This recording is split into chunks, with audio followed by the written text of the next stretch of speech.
welcome to True Heel Heat.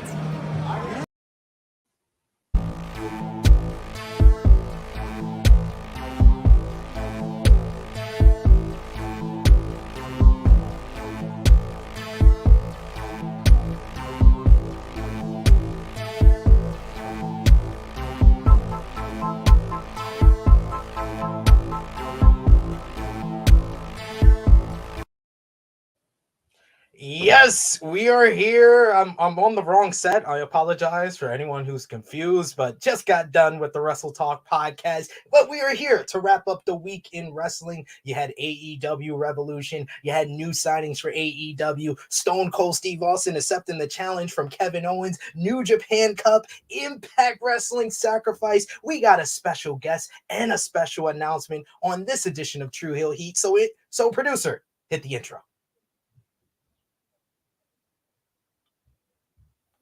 Anytime now, producer.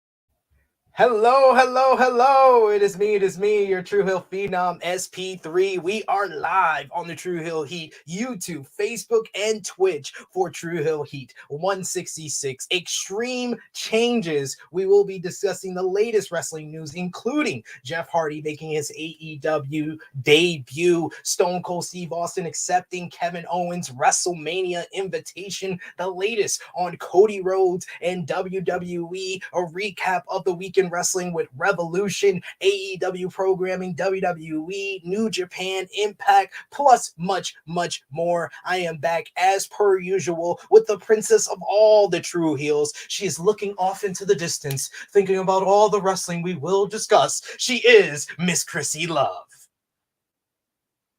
And she's muted.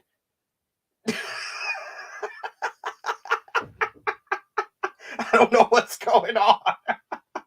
We're off to a great start, ladies and gentlemen. You might need to plug back in, and but we have another beautiful face. Yes, I am the ugliest person on this live stream right here because we have two beautiful young ladies here with us, returning to us for the first time since True Heel Heat 148 back in October. We didn't get her to be on with Miss Krssi Luv, but I told you guys we would. She is a podcast extraordinaire, one of the best Twitter accounts in the game, a beacon of positivity in this toxic world that is wrestling social media. She is Stephanie Hypes. What's up? What's going on? How you doing? I'm awesome. I'm so glad to be back on here. Like I tell everyone, I'm like, this is like my favorite podcast I've ever done was honestly you guys. Like I had so much fun and we just laughed and I'm so glad to be back on here. Hi, Krssi. Is she there? We can't hear you still. You might need to come. I know sign language. I saw her as I'm doing the intro for you, trying to talk to him. Like, yeah, it's still not working out, sis. It's still not working out. It's all right. We love the off the rails starts. We're already starting like 15 minutes. See how the devil is busy? You see how the devil is busy today? They don't want us to be great. They don't want me to be me. This is some BS right now. But I'm not gonna let the devil get the best part of me this morning. We're not doing this. Nope, I'm not doing it. Not today. Satan, you will not have me. Nope. Not today, Satan. How are you, darling? Good. I'm awesome. SP and he's starting his shit this morning. Okay. Good morning. That's how you know. That's how you know it's true. It's true, right? True. Exactly. Exactly. It's gonna be. Hello. Hi. He's on Black people time. He's late and whatnot, and then it's like. No one told you to have 5 million jobs, okay? Now let me just get this straight. They asked me to be on the Wrestle Talk podcast like 2 weeks ago, But You like, forgot. they literally It's give okay. me no I reminders throughout understand. the week. I was That's on fine. the NXT podcast earlier the week, so I was like, "Oh, I'm done. I don't have to put up no banners or anything for another week or two." And then they hit me this morning like, "Oh, you're on the Wrestle Talk podcast with Pete." So yeah, I did double duty. The 6 a.m. text from you, and I don't know how I was up. I must have went to the bathroom, but hey, whatever. Yeah. So cool. Yeah, because they text me in their morning in the UK. Right. So Of course. They're like, "Where are you?" He jumped out of bed. Yeah. Barely Mm-hmm. took the pajamas off. Had to throw a shirt on. Brush his teeth. He was like, "All right." Because I didn't watch SmackDown last night, so I had to watch it this morning. So you didn't miss anything. It's okay. You didn't miss a thing. We got another beautiful lady. Come on, you wanna be on? This is all the ladies are on this week. Yeah, she got her Coolio hairstyle on today. It was supposed to be like Susie Carmichael, but it's turned out to be Coolio right now. So say hi to all the people out there. It's cute regardless. Right. It's cute. Look you at go, that girl. face. There you go. You was just talking. What happened? Now you want to be quiet and just look. She was like, like, she does this a lot. She'll talk off camera, it, and then she'll get on camera and she wants to be quiet. You have anything to say? No. Hi. Just say hi to the people. Say but hi. I see the Susie Carmichael related hairstyle. It's okay. It's they definitely see it. an homage. The Susie Carmichael. There you go. It's definitely all that she missing is her. She's like, I'm not trying to deal with you people today. Right. And look, now she's making. I want to talk to my dad off camera, not in front of y'all. Right. No, but yes, we got a lot of wrestling to get into on this edition of True Hill Heat. We're going to get into that. But of course, remember everyone watching to drop a thumbs up on this video, share it with your friends, subscribe if you are new to the True Hill Heat YouTube channel. There's plenty of great content to enjoy. And of course, the most important thing, True Hill Heat flagship podcast is interactive. We love to hear from all of you, just like Vala B. See, he knows the deal. Your super chat donations are the best and quickest way to have your comment, your hot take, a question featured on camera with us. And Vala B says, damn, that's coolio. Hey, PHH crew. Yes. Hey to you. And see, even Harlem says hey as well. But yes, we got a couple of our favorites in the live chat, and we're going to shout you guys out during our True Heel roll call. But I just said, why not just give them the special announcement off the bat? Because ladies and gentlemen, like you guys really enjoyed True Hill Heat 148 when we had Stephanie Hypes here. We didn't have Krssi Luv, but we still got that same fire. We still had that same fire, that same passion, those same rants. And I was just like, we've had a lot of people in True Hill Heat. We listen to our fans. We're not like a lot of wrestling promotion. We listen to all of you. We listen to all of you. And a couple of things you have told me is that you guys love Krssi Luv and you want to see more of her. And you've also told me you want more female representation on the channel. So I am doing that for all of you. And we have put together, these three minds that you see on screen have come together, and it's still in pre-production. So we're still a couple of weeks away. So I won't confirm the date as of yet. We will do that probably next week, but I can make official. Producer, have the card up ready. We're like Tony Khan on Twitter right after, someone debuts on a Dynamite. Stephanie Hypes is officially a True Heel. She will be a part of the True Heel YouTube channel moving forward. Her and Krssi Luv are coming together to create an all-women's wrestling podcast. We're gonna feature. Ladies. Yes, go ahead. You ladies. Yes, ladies. Yes. You want more lady content? Well, we're gonna give it to you, and don't fucking bring your bullshit with that, okay? Okay. Yeah. Yep, I'm starting now. Zero. Yeah. Zero. We have zero time for fuckboys, okay? Zero. So, yeah. And you, Stephanie, came up with an excellent name for it. You want to share it with the people? Wait, hold on. Is that wait? He just Romeo. Everyone is off the rails today. Like even Romeo. It's the weather. It's the weather over here. I'm sorry. Rolling clips and stuff. But yes, Stephanie, please share with the people the name of the show. Yes, we've named this show what you guys would love to call it. we're serving face and heels. I mean, what better way can you get beautiful women serving all of this? Like, come on, hello. Absolutely. We are serving. They are going to be Serving serving it up. Hello, face Face and heels. And true heels, of course. Because we're true heels. Yeah. Absolutely. And Vala B, thank you for that. Let's go, Stephanie. Get hyped. Everyone's excited. It's ladies' time. It's lady time. We got yes. Everyone is happy. Yes, Dion saying congratulations. We got another super chat donation here. Alan Weinstein, thank you so much, saying, but why WWE do Pete Dunne like that? Butch, really? I ain't calling him Butch. Yeah, we'll get into that. I'm not doing it. Nope. Nope, not doing it. We will get into that. Today. Romeo, yes, you wanted to chime in? Yeah, sorry about that botch. I mean, StreamYard just plays the video automatically when I didn't ask it to, you know. It's fine. I just start laughing anyway. Yeah. It's fine. That's all. Yep. Can I show the clips from last week? A picture of a hill, and then that popped up, and I was like, this is funny. Great. I thought he had like an intro video for y'all show already. I was like, damn, he's on top of this shit. I was like, damn. Producer extraordinaire up in this piece. All right, but yes, Romeo, as usual, we like to start off our show by showing the clips from last week. And last week we had a lot of fun, so we got a lot to live up to. Thank you, Steve, and the Daily Slam. You know, our mutual home. You know, you guys got on True Hill Heat. We reviewed SmackDown. You got getting it's late, it's not. Oh, what a night! Oh, what a night! Hey, Trigger.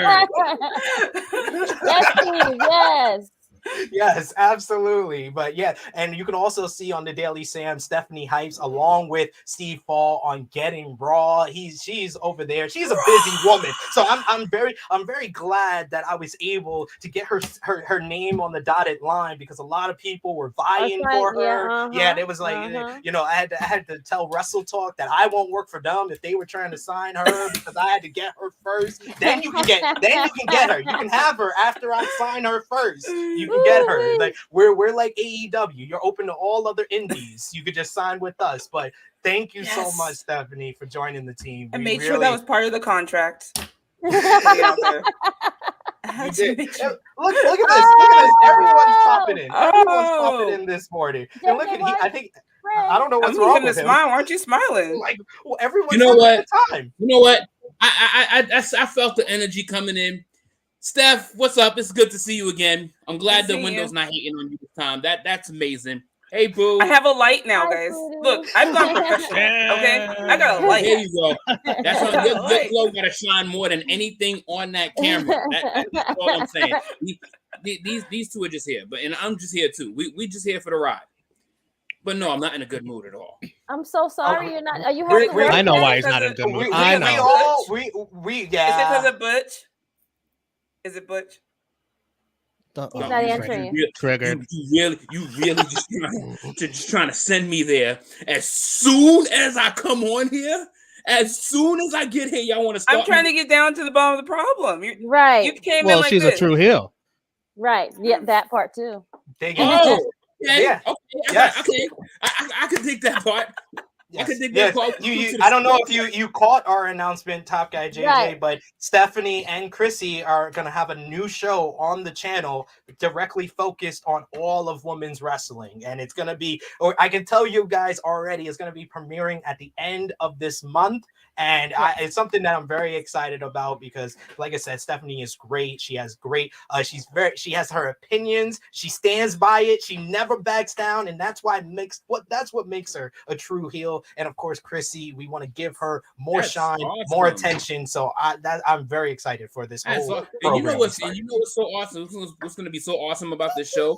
There isn't many women that is on the wrestling platform that has the energy that Krssi Luv brings.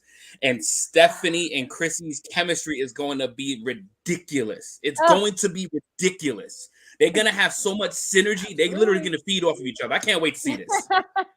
You can't call yourself Stephanie Hypes and not be hype. I'm just saying it doesn't work. It doesn't work. It doesn't work, but there's a lot of you got to bring it. there's a lot that fakes the funk when they want to name themselves and they come on here and they slugs. Yeah, I'm just saying. Yeah, You're definitely not one of them. And the last time you was on here, it was so fun. It was so fun. It was a lot of fun. He wasn't on here, but I told him, I was like, this is literally the most fun podcast I've ever been on. And till this day, I've been on a lot of podcasts at this point, but this has still been the funnest. Aww, great. And this is the first time you two are on like camera together right now, right? Yeah. This is awesome. Yes. All right, Ebony and Ivory. And I love her energy. A lot of light on this very gloomy 24 hours of this bullshit I call wrestling. Yeah. We will get into that. Romeo, I got maybe like 30 minutes, and then I'm on a rain delay at work, so I'm like, I might as well get on the camera and rain delay. Well, That's Top beautiful. Guy, you did come at a good time because Romeo was going to play the recap of last week's True Hill Heat. You want to go ahead, Romeo? All right. Barbecue? Yes, it's Cody. Oh of my course, God. Cody, the man that tried to solve racism. Of course, he's invited to the cookout. I'm like Wow. Cody's kid. What's going on? Right. He dragged me along. Cody look like the father from Different Strokes.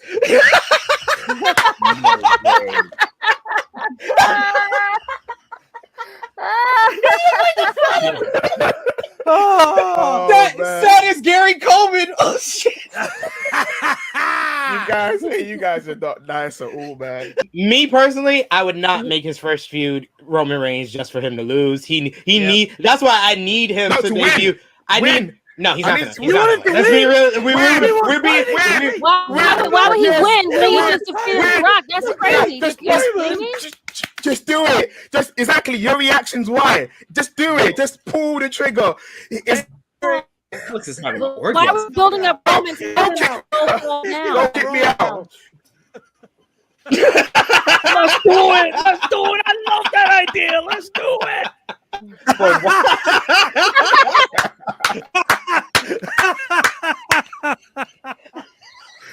He's just gonna keep adding it. Let's have this cookout. Everybody's at the cookout. Brandy's there with Liberty. Liberty is there. JJ there too. Oh my God. JJ's there. Liberty's there. Brandy's there. Word. This is lit. Romeo. Oh. Wow. They put Moose there. This has been True Hill Heat 165. One of my favorite face hurts episodes. so much right now. Oh my God. Look at him. Like, why is he behind Brandy like that? Why are you so angry? Oh my Don't chuck God. Brandy. Don't chuck Brandy down the stairs, Moose. Oh my God, no. No. Oh my goodness. Ugh. Yo, y'all could have at least put me over the dude's head with the buffalo plait. Like I'm like fucking a Siamese twin with this cat. It worked. That cookout photo is an all-time meme on True Hill Heat Great one, history. yeah. But yes, we started off with True Hill Heat. We off the rails like this, but we also started with our True Heel roll call. We got a shout out coming in at number 3, Reno Red. Coming in at number 2, Alan Weinstein, and coming in at number 1, the Negro Buck, Nick Jackson. Alan Weinstein was very close. He was very close from claiming that number 1 spot here. So I have to give him, show him some love. We gotta throw a caveat in here. No, I'm not showing Alan Weinstein some love. Let me do this. I was to say, you got to give a runner-up. You're not gonna beat Nick Jackson 1 week and get the package. You have to do it both weeks coming up. What? Now you're changing it up. Now you're switching it up. Oh, this is okay. We're a wrestling podcast, right? Card subject to change, right? We like to get change on us in 24 hours, right? We like to see people that we love and they get their lives changed and they fuck us over, right? So there you go. Right. Okay. You got 2 weeks. Right. I'm sorry. All right. Okay. All right. He said what he said. Whatever he said. Exactly. Period. Period. That's what they say in these streets today. Period. Said it from his chest. Said it with his chest. He said it with his chest too. He damn sure did. Patreon backers, we got to shout out Vala B, aka Ryan Rauer, Alan Weinstein, the Negro Buck Nick Jackson, Alex McCarthy, Professor Chris, Austin K, Slam and Sammy Joe, You My Boy Blue, Yachty, Robert Haynes, Steve Salvage, Antoine Rutledge, Fifth Generation Carney, Beat and Beep Boop. So yes, and Beep Boop was a new Patreon backer, so we appreciate you coming on board on our Patreon backers. Another super chat donation that we got here from the Negro Buck Nick Jackson saying True Hill Heat isn't just a podcast, it's a tribe. Yes, yes indeed. We are a family here. And Annika Wilson commenting on the cookout meme saying the best cookout ever. We also It would be. We also got Bala B who says, if you look really closely, I'm in there at the cookout. I agree. You were there. Frantic World says, True Hill Heat is the type of family that you can't wait to see at the reunion. Oh, thank you. Thank you so much. Thanks, Fran. And we also got Advi who says, the way JJ looking at the camera making me feel like I'm in trouble. Say some dumb shit in the comment section. You probably would be. I don't miss people in the comments when they say dumb shit. I don't miss it. My little box right here. That shit right over here, full of comments. True story. That's usually how. Just saying.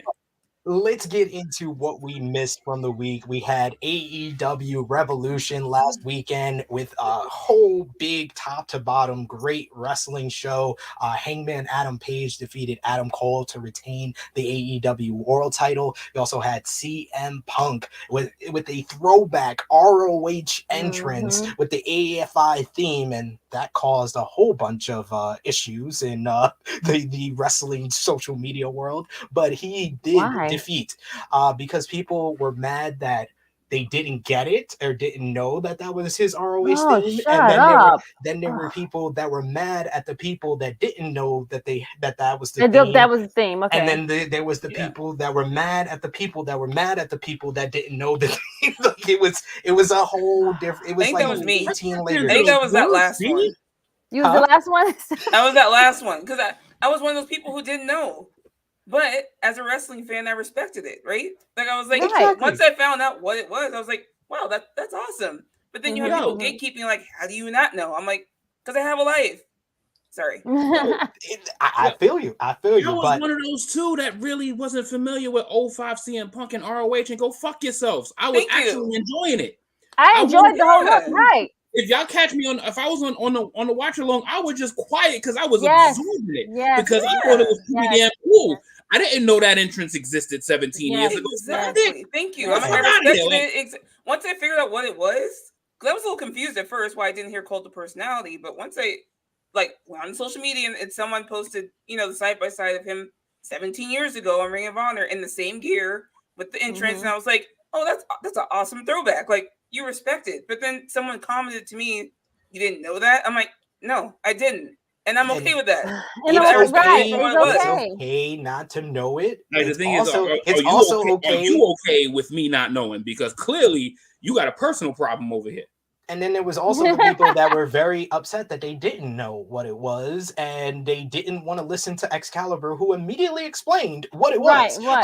They wasn't listening. Right. They wasn't because they were so absorbed in listening to the music and looking at his gear. They wasn't listening to the commentators, and that's the sad part about it. Like, just listen and absorb and just understand what he's trying to portray. You understand what I'm saying? Like, I didn't understand it at first.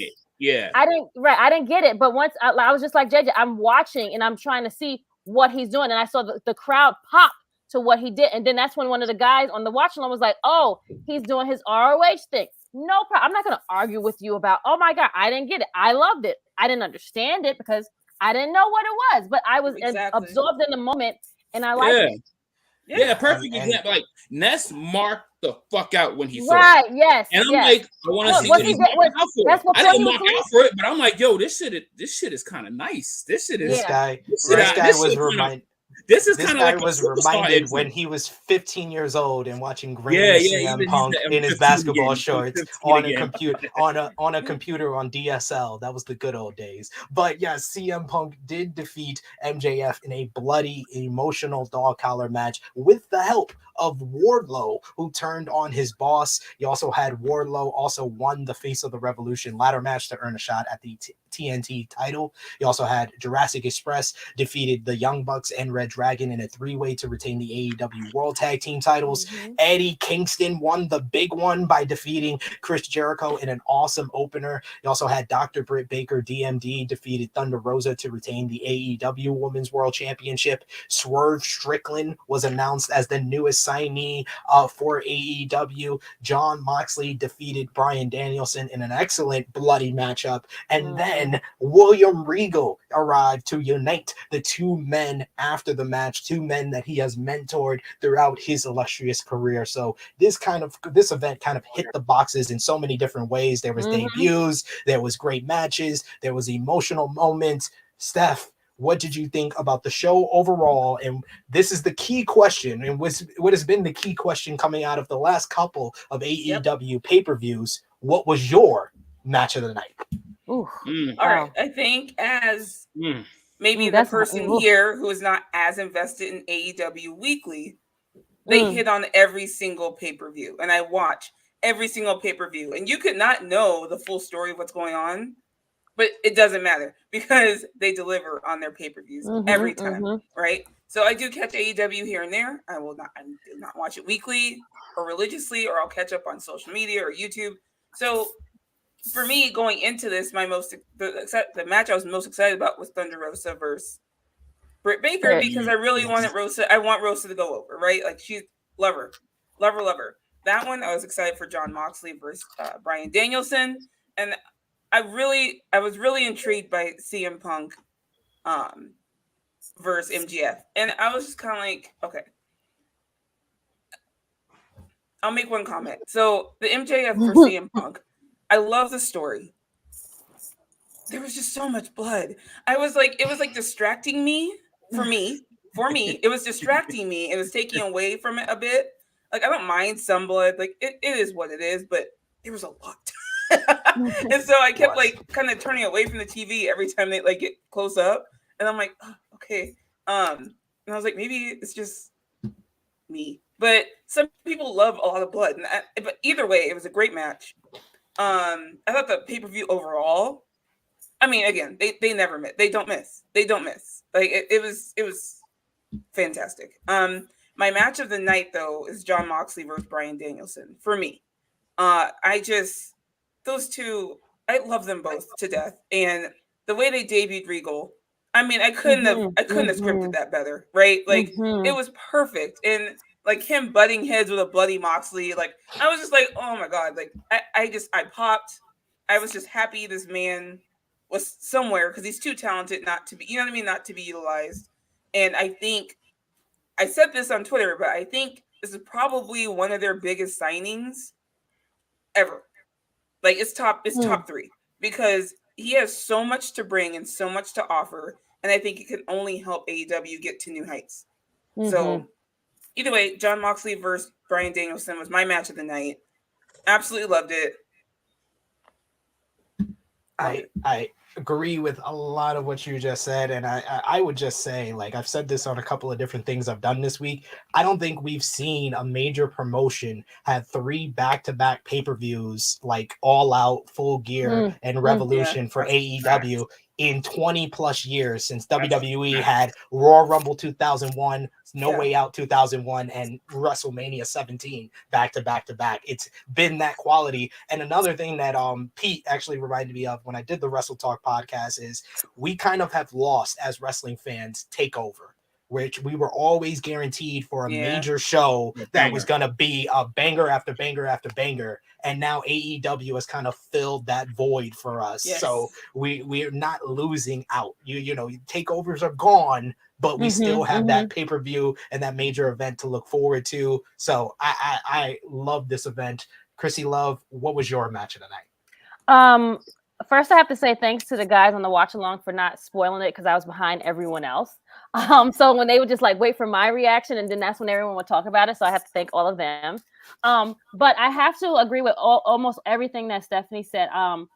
Mine's is John and Daniel too, because my God, the way they had Regal come out, it was just like They was just like, wait, Chris, just wait, just keep watching. They waited for me, and when William Regal came out, I marked the fuck out. I mean, oh my God, I had chills watching him come out.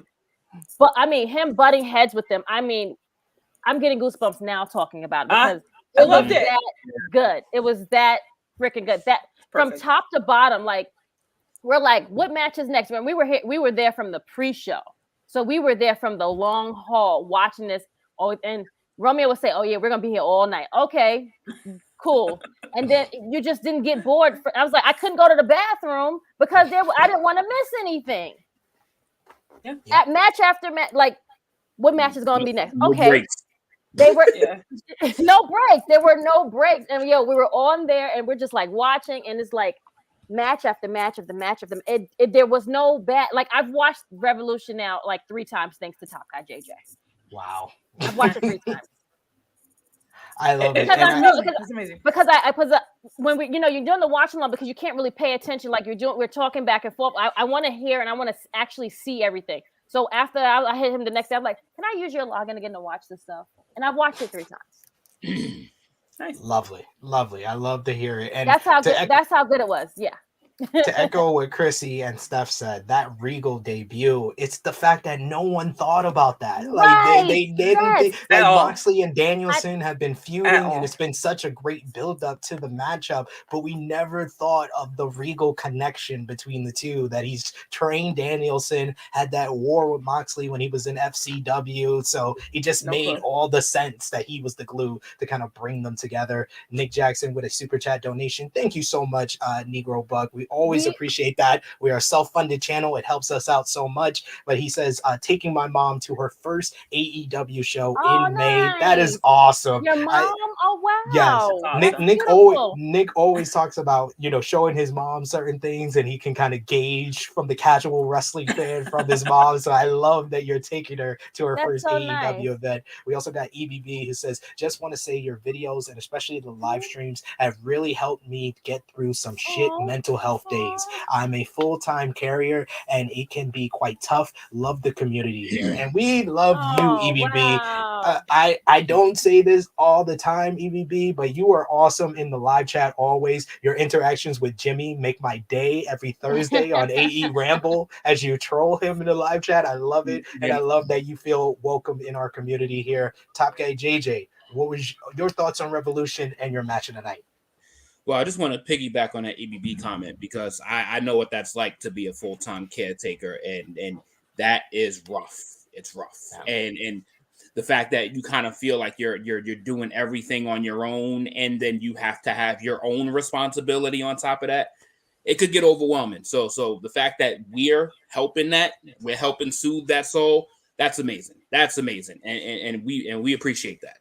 As far as this pay-per-view, I still don't know if I just watched the greatest pay-per-view I've ever seen. I don't know if I don't know yet because I got to let it sink in for a little while, but I know it's definitely top 5 for me of all time.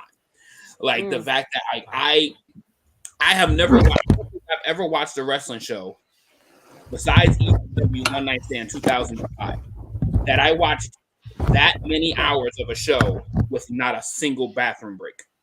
I don't understand how they were able to give us 5 hours, including the buy-in, with not one bad match.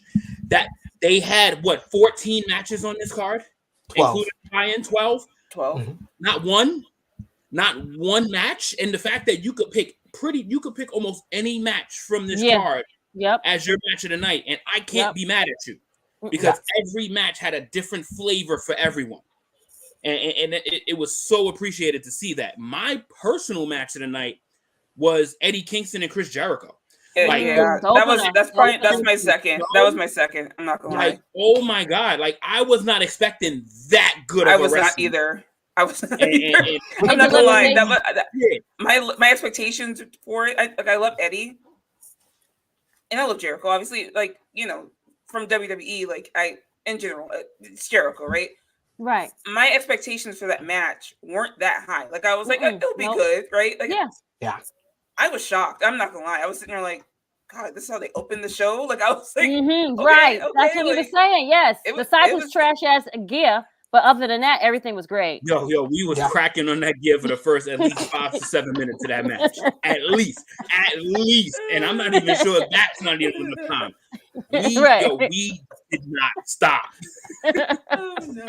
I know I didn't stop. At least I know I damn sure didn't. Us two were definitely on his gear. We were just like, you have this big match and this is what you choose, and then you storm out like you rush to the ring. My man comes out with a baggy pants, polyester singlet with yellow laces in his boots, bro. Like New York. That's New York. That's New York. That is not New York. Yes, it is. Yes, it is. Yes, he is. He was like he needed to get some throwaway ring gear for the night. He went by a broken alley in Manhattan and bought a major all that pay-per-view. stuff. Like that's what you invest in your gear for a pay-per-view. He's still Eddie Kingston. I mean, you're right. You're absolutely right. This is true. This is true. AEW, I just love that this company always delivers because I'm sick of another place. I'm so happy that I have something that I can watch and enjoy on a kind of a bi-weekly basis. Because I ain't gonna lie, there's no way I catch Dynamite live every single week. There's no way. I have to get it on the TBS app and probably watch it on like Friday or Saturday because my work schedule is too hectic. I can never pretty much catch it live. Probably once a month I catch it live. But I'm glad I'm home somewhere because man, fuck that place. Fuck that other place, dude. Hey, I only do it. I'm telling y'all right now, I only watch that other shit is because my family on here is watching it and they keep up with it. But if I wasn't a member of this YouTube channel in the True Hill Heat family, I would have been said fuck W. I would have been said it. Friend, it's okay. We understand. You got Steph hiding her face right now. We got I gotta get ready for work, B. I gotta get ready for work in a minute. And I need an explanation on this Butch shit. I need almost there. I need a fucking explanation. I was literally gonna make that next. I was changing my format to get through that. So I wanted to say real quick though about Revolution. The only criticism I have of anything was certain match placement. I thought because of the crowd. Like Britt and Rosa went right after that very emotional match, and the crowd was dead. And not that because they put on a great match, but the crowd was dead. They were deflated, and I understand why they were deflated. Right? There were certain matches I just thought should have been put other places. Other than that, it delivered completely. That's my biggest criticism was certain match placement, but.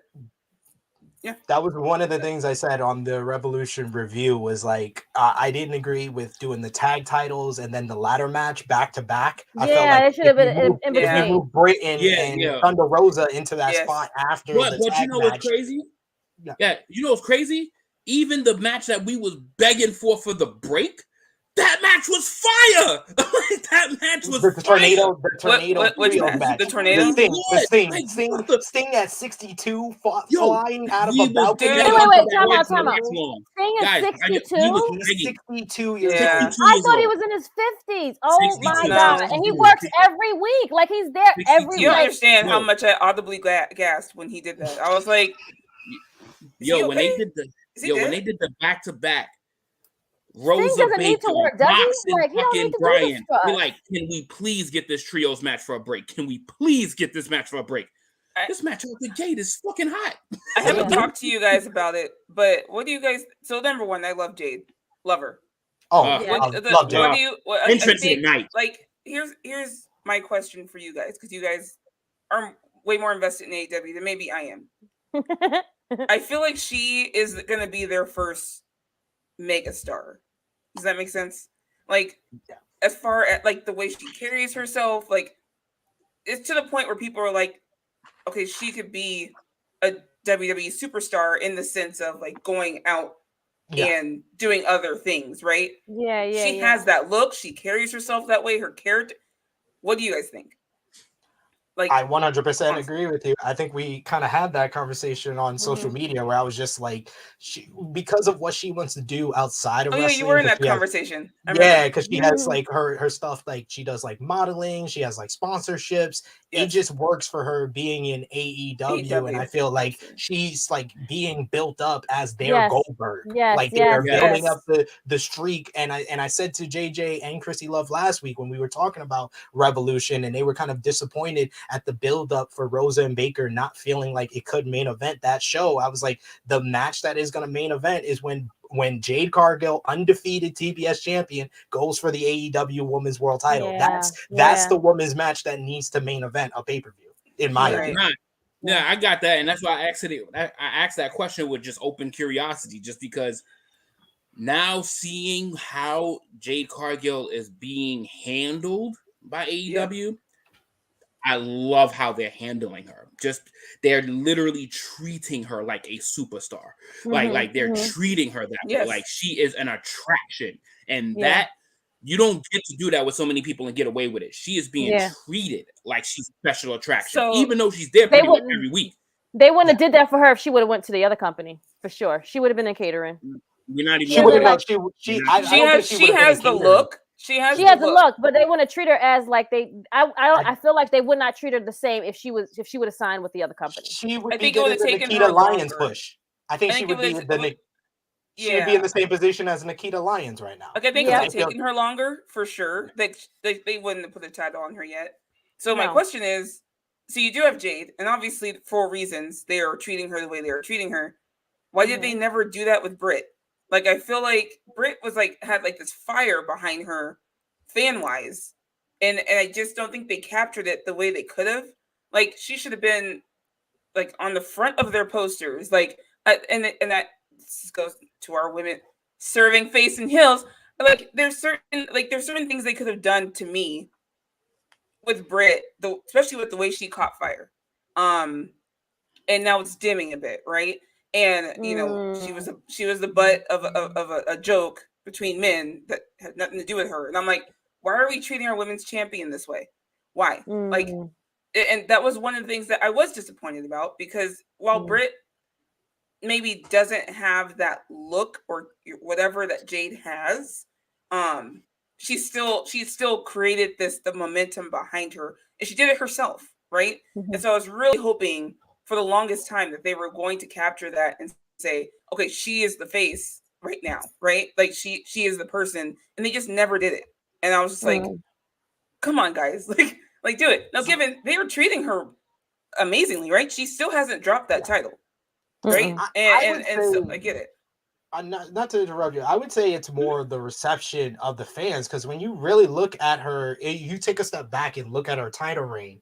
She was in the first ever main event of Rampage in her hometown, where she looked like the biggest star ever in wrestling. She was in the main event of their most attended event ever in New York City at Arthur Ashe Stadium, Dynamite Grand Slam. She's been in great matches on pay-per-view. The all-out match with Chris Statlander, I felt it was great and very underrated in her title reign. She had a really good matchup with Nyla Rose at Fyter Fest. She had a really good matchup with Tay Conti. It just feels like we started getting close. We started getting more people talking about, okay, Thunder Rosa, we know is going to come up, but they weren't heating up Thunder Rosa. I felt like that was the thing that kind of hurt Britt Baker, is that they weren't doing enough to heat up Thunder Rosa, because the thing with the AEW World Title and why people always feel like they are the biggest star, not so much on Hangman Page, but we'll get into that. But it always feels like they're the biggest star is because you always see the guy right behind them who's about to eclipse them. Like when Jericho was the champion, you saw Moxley coming. When Moxley was the champion, you saw Kenny coming. When Kenny was the champion, you knew Hangman was going to come. And you just you didn't feel like that. Even though we all knew Thunder Rosa was probably the person that was going to dethrone her, they didn't give her enough up until then. Right. Yes. Yeah. Agreed. And then this is kind of also the gift and the curse of a long title reign. Right. Because 2021... there's no argument as to who was the wrestler of the year, the women's wrestler of the year. There really wasn't a single argument about it. But we get into a new year. You kind of want something new. You want something. We're already in March. He's about to approach a full year as an AEW women's champion. And that's a long time for a woman, especially in this sport. That's a long time. So what she's approaching, she's at 10 months now, right? 10 months as champion.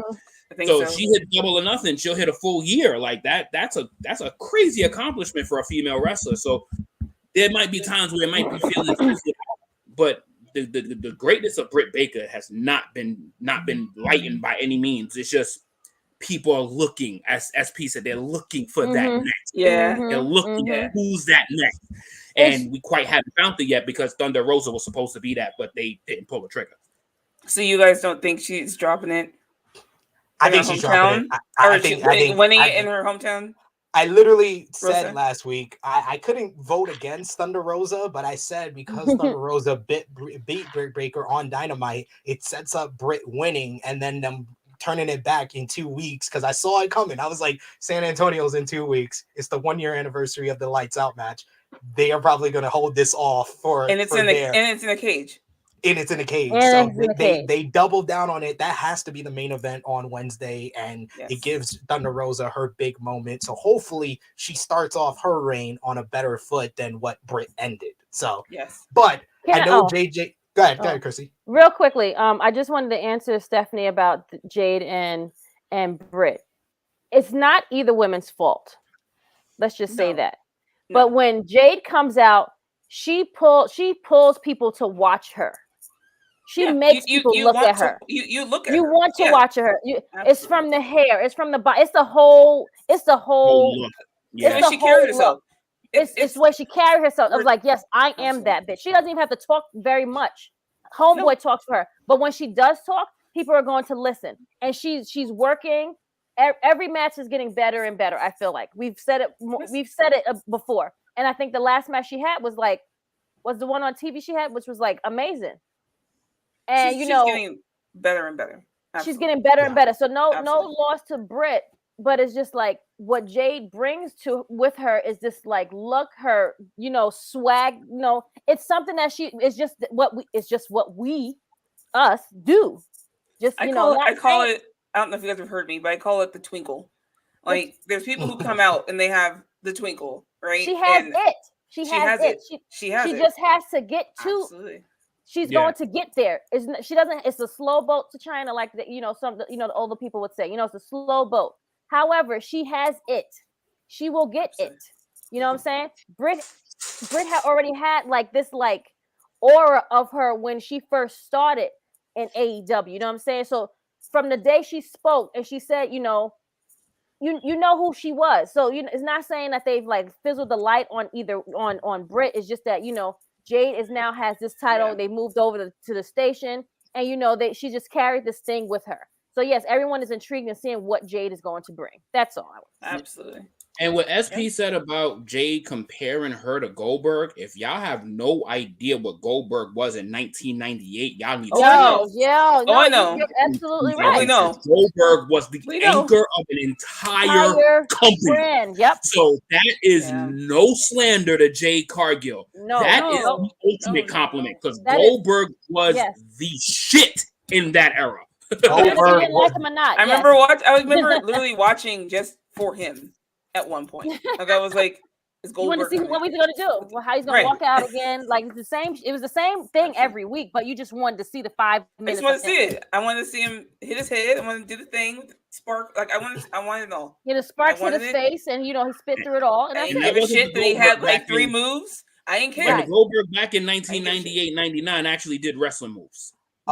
And we gotta show some love to the guy who played the guitar during Jay's entrance at Revolution because he was making love to those strings. He was like, he was jamming.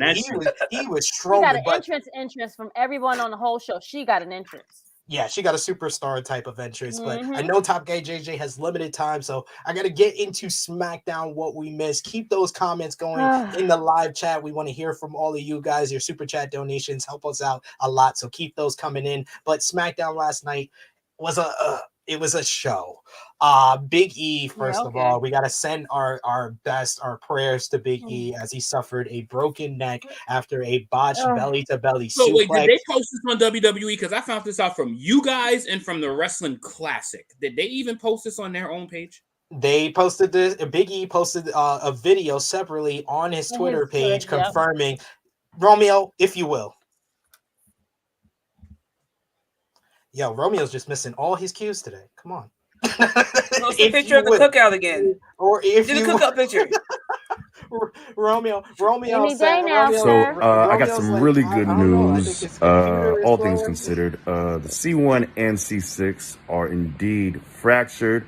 Not displacement though, which is a very good thing. And I don't have any damage to my spinal cord, no ligament damage, and no surgery, which I'm very thankful for. And a pro tip: if you're gonna break your neck, do it in Birmingham. They've been great. Everyone here at UAB has been great. But for real, it's meant a ton to me that so many of you have been so kind and reached out, stopped in to see me, texted me. I know I feel like I sound like a broken record, but I am very grateful. And I'm gonna be all right. It's a blessing. Oh, good. I I'm happy love it's that not man. broken. Oh my God. Does he have a lady? I hope that lady taking good care of him, yo. I love that man. Like he's just He's a just good lovable, man. right? Like he's just a good guy. Like yeah. I don't know if you got. I'm gonna start tearing up. I don't know. Like I've met him obviously a couple times.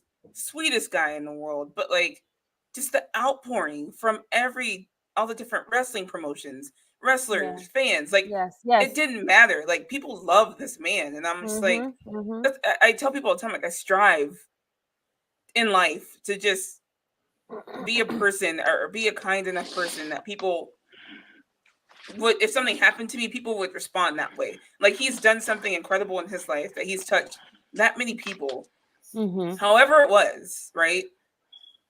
That this outpouring of love, like he deserves it. I'm even wearing my shirt. I don't know if you see it. Yeah. Oh wow! Wait, where'd you get that shirt from? I need that. Send me in the chat later. Don't worry about it. Send me later. To find it. It was the shirt they wore. It was during the George Floyd protests. Yes. And remember they did it. And they posted the link right after that. I'll see if I can find it. Okay. And I'll send it to you. I was like, WWE didn't make that shirt, so they did not. They did not.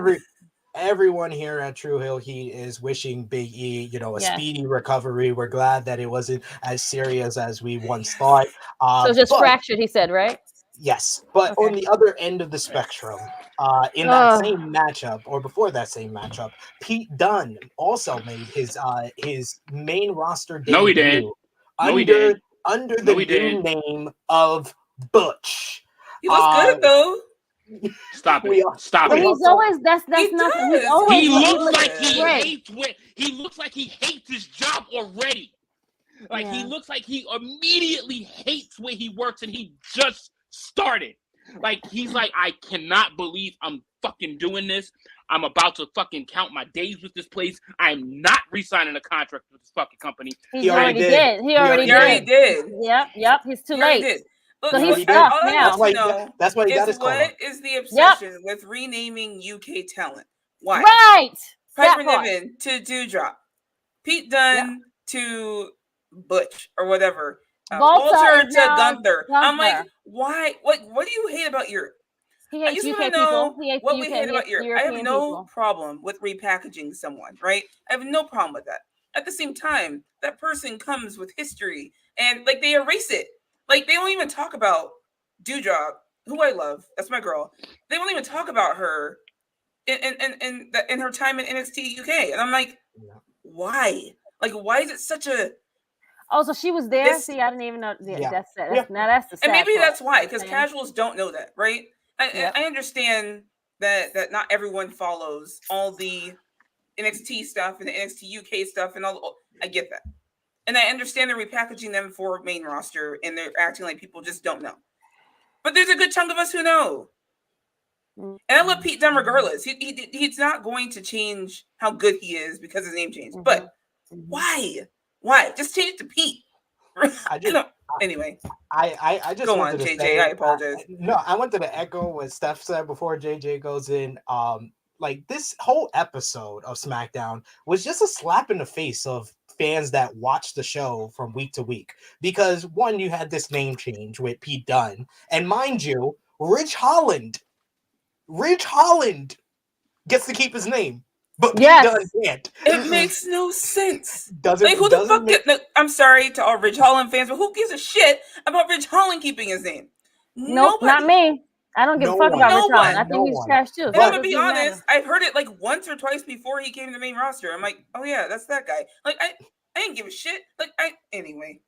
I'm sorry. But also, I wanted to note that there were 27 minutes of in-ring action, as well as 12 recaps on this show. Yep. Meaning there was more time devoted to recaps than actual in-ring action on the show. It's but only a 2-hour show. I know. But we did have Ricochet defeat Sami Zayn to retain the IC title. Brock Lesnar told Roman Reigns that things are personal now after his Madison Square Garden attack that we saw 3 times on Monday Night Raw and we saw twice last night. Yep. Sami Zayn versus Ricochet. That was actually a really good match. Those two can go, man. That was. I could watch them go for and yes, Johnny Knoxville doxing Sami Zayn earlier in the day was featured on TMZ. Brock chased after Paul Heyman after he informed him that Roman Reigns wasn't on the show. Wasn't a good idea to keep Roman Reigns off the show. Just want to say that. Oh my God. Ronda Rousey and Charlotte Flair had an in-ring promo that led to a parking lot brawl between the two to end the show with Flair standing tall. But Top Guy JJ, you are upset. You are frustrated with Butch, the name. Let the people know why. I didn't watch the rest of SmackDown, by the way, so don't ask me about the rest of the show. I have no idea what the fuck happened. You didn't miss anything, friend. Don't worry. I caught this. I was watching a YouTube stream, and then somebody literally said, they just went and changed Pete Dunne's name to Butch, and then they paired him with Sheamus and Ridge Holland to make him look like a fucking Napoleon Dynamite shrimp. I'm now fully convinced this company doesn't like people. I'm fully convinced they don't like fans. They definitely don't like people from Europe. They don't like anything that has to do with us liking people that can actually wrestle in this business. They do not care about us. That's why I have not watched this fucking company in anything but pay-per-views and watch-alongs. So if I ain't doing a watch-along, I ain't watching that shit. Like, I have literally said in my head, fuck WWE, because this place just does not know what talent looks like if it slapped them right in the fucking face. And I just don't understand it. I don't understand it for the life of me. Why you just come up in your creative office and just says, hey, we're going to rename the Bruiserweight, this guy that everybody has known for the past 5-6 years, and we're going to rename him Butch, and then put fucking suspenders on him. Like, you tell me, in what frame of mind does that make any sense to anybody? I am fully, he's laughing. He's laughing because once he gave him that contract, he's like, I now own you. Now own you, and I can do whatever the fuck you want. You can't break contract. This is what I'm going to do to your career to make you fucking irrelevant, because if he is locked in for the next 3 years, this is what's going to happen to him, and he's going to come out of 2025 like this. Have fun with that. And then now all of a sudden you're going to have to wait another 90 days because he ain't signing another motherfucking contract with that place after what they do to him over here. Because I don't give a fuck how much money they paid you. You ain't going to put up with this shit for long. They put this motherfucker in a t-shirt, suspenders, and some fucking look like corduroy pants. Like, what they purposely put him with Sheamus and Ridge Holland to make him look scrawny. Like, they purposely did this to have this little firecracker. You got a little firecracker here, and this is what we got with this shit. I hate this place. I hate this place, show. Have you guys ever seen that show, Peaky Blinders? Yes, that's my show, son. That's my show. He looks like one of them. Right. That's what they look like, right? Yeah, he looks like one of them. That's what they look like. I was like, if they don't call them Peaky Blinders, what are we here for? That's the whole gimmick that they're stealing. What are we here for? Tommy look, Shelby here's my thing. famous. I'm not a big fan of the name changes. Oh, go ahead. Sorry, there's a delay. Go ahead. No, it's fine. No, it's all good. Go ahead. Finish your thoughts, babe. No, like there's I have no problem with name changes. I do and I don't. It doesn't make sense.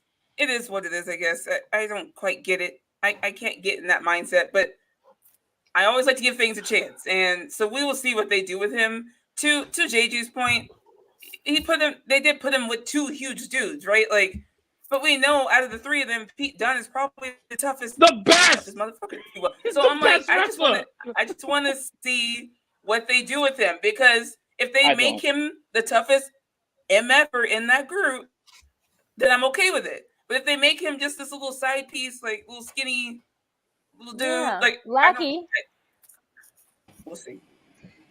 Go Go ahead, Romeo, you have something to add? I think Fightful reported that these three were supposed to face off against the New Day at WrestleMania. Yes. Yeah, well, Yes, they that's did. all out the damn door. Not Yeah, happening. Two, Yeah, two out of the three are not I'm now gonna not start. even I'm gonna start getting available. ready. I'm gonna start getting ready for work on that note. Stop that, JJ. Please let the people know where they could find you before you Yeah, sign he's off. like, look at his face. What the fuck is wrong with this place, show? Like they just can't find anything else better for the trio to do, but then to just fucking slap a couple of people together and just completely fuck their careers up. Whatever. You can find me on Instagram at @truehill_topguyjj. You can find me here when this company does more dumb shit on a weekly basis. Whenever we have True Heel Heat is on Saturdays, I didn't realize that they moved it 10 minutes up. I was running really late, so that kind of benefited me because I had to start getting ready for work. But Jesus Christ, I hate this place. Like, and yeah, don't ask me to do watch alongs with fucking WWE if it ain't pay-per-view based. I'm always gonna say no because I don't watch it, so I can't put myself in that torture chamber for 3 hours if it ain't a pay-per-view. Because at least their pay-per-views are okay. But their weekly shit, nah. Friend. I understand, Yeah, sir. yeah, we get it. It's We okay. all have our lines and our boundaries, and we understand yours, JJ. But thank you for joining us this week. We hope you could pop in at least next week and join us then, brother. I should be able to. All right, Steph, good seeing you, girl. I'm sorry I was in a Good shallow seeing you mood too. because of this fucking company. But yes, it was awesome to chat it up and good to see the two ladies on camera at the same time. So really good stuff. Bye, right. Absolutely. Thank Later, you, y'all. JJ. Love you, bye. Later. We got a comment here from Vala B who says, I don't blame Rich Holland. Everyone has a chance to fuck up any move. How's the saying go? It ain't ballet. That's very true. I just think that he's a little green and he probably shouldn't have gone for an over the head belly to belly on someone the size of Big E. The size of Big E. Yeah. I was like, there's look, you can't sit here and I'm one of those people who I don't sit there and blame and go, oh, they shouldn't. Now when it's happening consistently, then I'm gonna say something. I'm like, okay, I'm gonna need y'all to get this man out of there. Yeah. Here's the thing. Like, shit, I always say this: shit happens in wrestling, right? Yes. I say that all the time. Shit happens in wrestling, and it does, right? It's not ballet. Well, I'm sorry, ballet is tough. First of all, we're not going to discredit ballet. I want to see you do that. Indeed. No, man, real, you see those feet afterwards, man. They be beating themselves up. Oh my god! Just stand on your big toe. I can't do it. Have you ever stumped your big toe? That hurts. Yes, it hurts. No, sorry, that toe squirrel. But shit does happen in wrestling, and I don't think anyone is going, oh, Rich Holland, blah blah blah. Now, if he keeps doing this, like I need him to be. I need them. I don't know who came up with the spot. I don't know who did it. Right. But Biggie is a big dude, and there's certain things you probably just shouldn't try with big dudes like that. And maybe unless you were confident, unless you're confident that you can clear him. I mean, this could have ended this man's career. Yes. It could have paralyzed him. Like it's just you have to just be more careful. And again, no one's blaming Ridge. Stuff happens. I'm sure the man feels horrible and bad enough. Right. It's just let's just keep an eye on it, right? Like, is he ready? Is he ready? Right? Like, he needs more seasoning. That's for definitely sure. And it's just very sad for Big E because he's had a rough start. Couple of months. 2021, 2022. After a great 2021, he comes in first day, loses the title, then gets thrown to SmackDown abruptly, and then this happens. It's very unfortunate, and you hate to see it to happen to someone as great as Big E. Here's one thing I love, though. Here's one thing I love and hate. I hate when people get injured. I love their comeback. I love their comeback. This man is going to come back bigger, better, stronger. And I'm hoping the company knows how much this man's loved. I don't think it's a secret, right? Like, but I'm hoping they will re-push him again once he makes that fight back. That's my hope. So, I hate seeing people get injured, but I love a comeback, and he's stronger than most. So everyone loves a good comeback story. Can I just say one thing real quick? Just to go back to the Pete, we touched on this yesterday on the SmackDown review, but it looks like that Sheamus is now a babysitter because now he has these 2 kids with him, and Sheamus is a former champ as well. Like, look at you. This is a former champion, and now he's a mid-carder, and you now have him pushed, and you have him babysitting these guys. You bring up the guys. I'm okay with the faction, though. I'm okay with the faction. Yeah, right. I'm okay with that. He's not babysitting. Yes. Right. Yeah. My point is that he's now a babysitter. I love factions. I am a huge fan of factions. I think those are one of the main things I love about wrestling is factions. With that being said, you sign Pete Dunne. You hold him in this contract because I think it's a 3-year deal or something like that. More than likely. Okay. Potatoes, whatever. You have him sign this deal, and you're like, oh, guess what? You're going to the main roster. Yes, this is what I worked for. Great. But now we're going to name you Butch. All I gotta say to put a bow on this topic. Exactly. See, that's that's how we feel. Exactly. Yes, girl. We know. Do the Young Bucks work in WWE creative? Because they literally went months with the joke that Adam Cole's name was going to be changed to Budge, and then Pete Dunne's name months later gets changed to Butch. Like, did they already know that was gonna be Adam Cole's name? Like, it doesn't seem too far off. I think they just know stupid stuff like this happens. Unfortunately, I think it's also true. We got a super chat donation here from EVB. He says, "In my opinion, the booking of the division has been on cruise control for months." Talking about AEW's women's division. Post-match beatdown, 1 minute backstage segment, repeat. Britt cut 3 live in-ring promos the last 6 months. It's very one note. Don't even get me started. Don't get me started. Thank you so much for that one. That's a very, very, very good super chat comment right there. And Romeo, you have something to add? I was just going to say, life is so wild. SP3, does any of this happen if Roman doesn't get COVID? Listen, okay. Look. All right. Hello. The domino effect. Yeah. Throw it in, that's probably why he's been home, because he's been around a lot. Like, let me lay low. He's over, he has he has the trait. He doesn't have the immune system to fight all these things the right way. So you have to keep him, I guess, away from all of the touring and all of these things and the nonstop. You got to have him like, okay, stay home. Let me be there for 10 days. SP, you sure you ain't got COVID? You rubbing your chest a little bit over there. I don't know what's happening. It's just from the kids. I beat up. I'm sorry. Okay. This ain't ballet. Absolutely. Rich Holland knows better than most. You took that big breath, and I'm like, oh, God, okay, maybe we need to be concerned about that. One thing about SmackDown. I just real quick, I also been seeing Anthony Manzano. I never said Britt Baker was the only female to hold a women's title for a calendar year. I never said that. I didn't say that. And I'm only highlighting this because you made the comment twice. Like I saw it the first time and I was just gonna ignore it, but I had to highlight it here to let you know I never said that. Go back. As much to a Becky Lynch fan that I am, you think I'd let him get away with that? Exactly. If he did say that, these two? You think these two would let me get away with like? He didn't say that. Let's be real here. Come on. Everyone loves the Romeo pop-ins. The Romeo pop-ins always get a big pop there. But yes, thank you for that. But Steph, you wanted to add something else. I want to know your thoughts on this Charlotte Ronda thing. Oh, he loves Ronda Rousey. Like that's his girl right there. Yes, so yes, yeah. No, I understand people.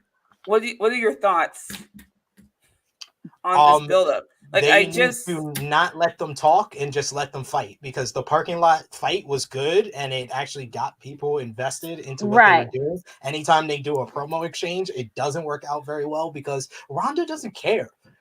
Ronda just seems like she's not a promo. She's not a promo, and you know what?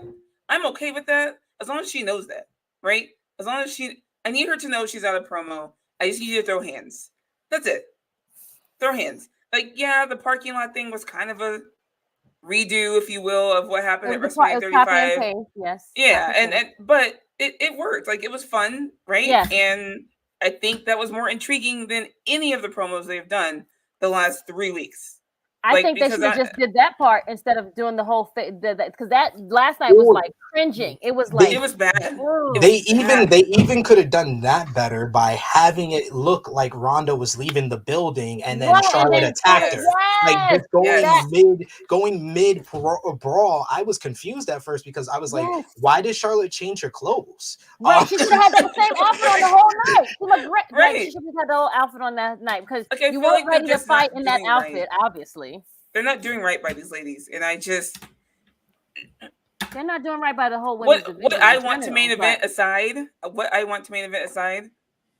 and the match I wanted at WrestleMania was not Ronda versus Charlotte. I wanted Charlotte versus Sasha. That's besides the point. We're not getting that. So I'm trying to get behind this, right?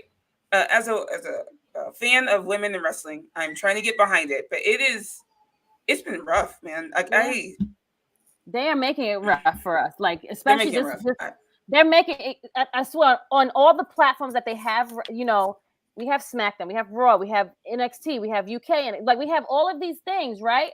But you're not making it easy for us as a customer and a viewer. All of these things, like I pay for all of your stuff, and you're not making me like, is my money being thrown in the trash for this? Like, is this worth my time? I pay Peacock for other things now because they have other stuff on it, so I'm not gonna cancel it. However, it's making it hard for me to be a wrestling fan for their company. They're not too much of a wrestling company, to be fair, and they don't want to be a wrestling company. They're sports and entertainment. But this build is not entertaining me until last night in that brawl. It is not entertaining me, and I'm like, you guys want this to be the main event? I get it's Flair Rousey, right? They see that in a headline and lights. Casuals are going to show up for Ronda Rousey and be like, oh, Rousey's back, right? The people who only tune in WrestleMania season will be excited for this. As diehards who watch week to week to week are like, why? Why do I care? I feel you. And then to do that revisionist stuff that you were just talking about, to say Ronda Rousey's me the first woman to tap Charlotte. Excuse me? Like, are we? We're not there's stupid. Been at least four people that have made Charlotte tap in the past. Right. Anyway. But they keep saying even the greatest wrestling match of all time. Like, why do you guys keep doing this? Like, rename these things is like, it's so stupid. Like, we're not retarded. I can't say I'm sorry. This is one. Let us decide if it's the greatest wrestling match of all time, please. I will let you know. This is one point I've been trying to make for a couple of weeks is like Frantic World says, he said, I like Ronda Rousey trash talk when she was in UFC. I feel like WWE heard how popular Ronda Rousey was, and that was they have said multiple times that was the reason why they decided to do the Women's Revolution. But I don't think they ever actually watched Ronda Rousey in the UFC. Like that, I really am like they don't seem to get her and this like what she was and why she was so popular. They just don't seem to get it. But Romeo, I know they want to keep her like a badass baby face, but I can't take any more of these Ronda Rousey promos. Like she's monotone. She talks very low voice. I need you to put Paul Heyman with her. That's the move I want. I'm like, just like Jade has a talker. Right. She needs a talker. Like, you don't have to be a heel to have a talker, right? Like, or like a hype person. Like, I just either that or get rid of the fucking script, because it's not working. It's coming across fake, right? It's coming across forced. Yes. And I'm just like, let her talk. Just let her say what the fuck she wants to say. Whether it's cussing, because she likes to cuss. If it's cussing, let her cuss. Like, she doesn't have to be a baby face. That's what drove me nuts about WrestleMania 35. I'm like, just haven't like, why give Becky all this shit? Like, just have it badass woman versus badass woman and just call the fucking day. Like, she is a badass woman. They tend to work harder and not smarter at a lot of different way too things. hard. Enough people dislike Charlotte's character. Other people dislike her enough. If you just let them dislike Charlotte and just let Ronda be Ronda, they will cheer for Ronda. And they're like trying to force cheer Ronda. And I'm like, no. Another point that I made on the SmackDown review that I wanted to make here was, why is it that Roman and Brock are the biggest WrestleMania match of all time. They're not the biggest. Wait. They're not the biggest WWE match of all time. They're making it about WrestleMania. So why can't the story with Charlotte and Ronda be that Charlotte's never tapped out at WrestleMania? Because that's actually true. That's what they need to say. But to be like, ooh, to be the first person to tap out Charlotte, like Sasha's right there, Becky Lynch is right there, Asuka is right there. Like I'm like, you guys. Yep. Like they have a list of ladies that are ready. Maybe casual, but they are not stupid. They have seen this woman tap. I'm sorry, they have. My daughter, who is 9 years old, has seen Charlotte Flair tap. See, like it just doesn't make sense. I'm like, you guys are trying too many different things, and you just let them be. Let Charlotte be Hill, let Ronda be herself, and build it as two badass women going at it at WrestleMania. She's the baddest woman on the planet for a reason. That's what you build her up as, and then she can't be the but then you can't let her be the baddest woman in the planet. I'm so confused on like what I'm supposed to watch. Like she comes out with this dark makeup. If she's supposed to be a face, we need to take that dark the raccoon eyes. We need to go off. We can't have her a badass and have her looking like that. The look does not match the gimmick. Like make it make sense. It's stupid. It is very stupid. WWE is stupid. They have the women's division is now one of the worst divisions in that company. In a nutshell, all we're trying to say, WWE, is make it make sense. But make it make sense. Like try less, maybe. Try less. Or that. Like, we gotta move on. We'll talk about it on our own show. Yeah. We gotta move on to the fallout from Revolution this week with AEW Dynamite. They did 945,000 viewers, which was down slightly from last week. They were number one in the 18 to 49 key demo. The show was highlighted, of course, by the debut of Jeffrey Nero Hardy with the most hilarious AEW debut in history, as his brother is getting jumped. He hilariously dances on the ramp before making the save for his brother Matt when AHFO turned on him, and Sting and Darby failed to make the save. We also had Scorpio Sky make history, defeating Sammy Guevara to win the TNT Championship, becoming the first black male singles champion in company history and the first person to hold the TNT and AEW World Tag Team titles. Chris Jericho. No. He actually put on social media that he's giving the belt, one of the belts, to American Top Team because they have replica belts of all the belts that gym has won with Dan Lambert, and he's giving one there, and he's holding on to the TNT title. I'm happy with that because I was getting annoyed by the two TNT titles. Jericho.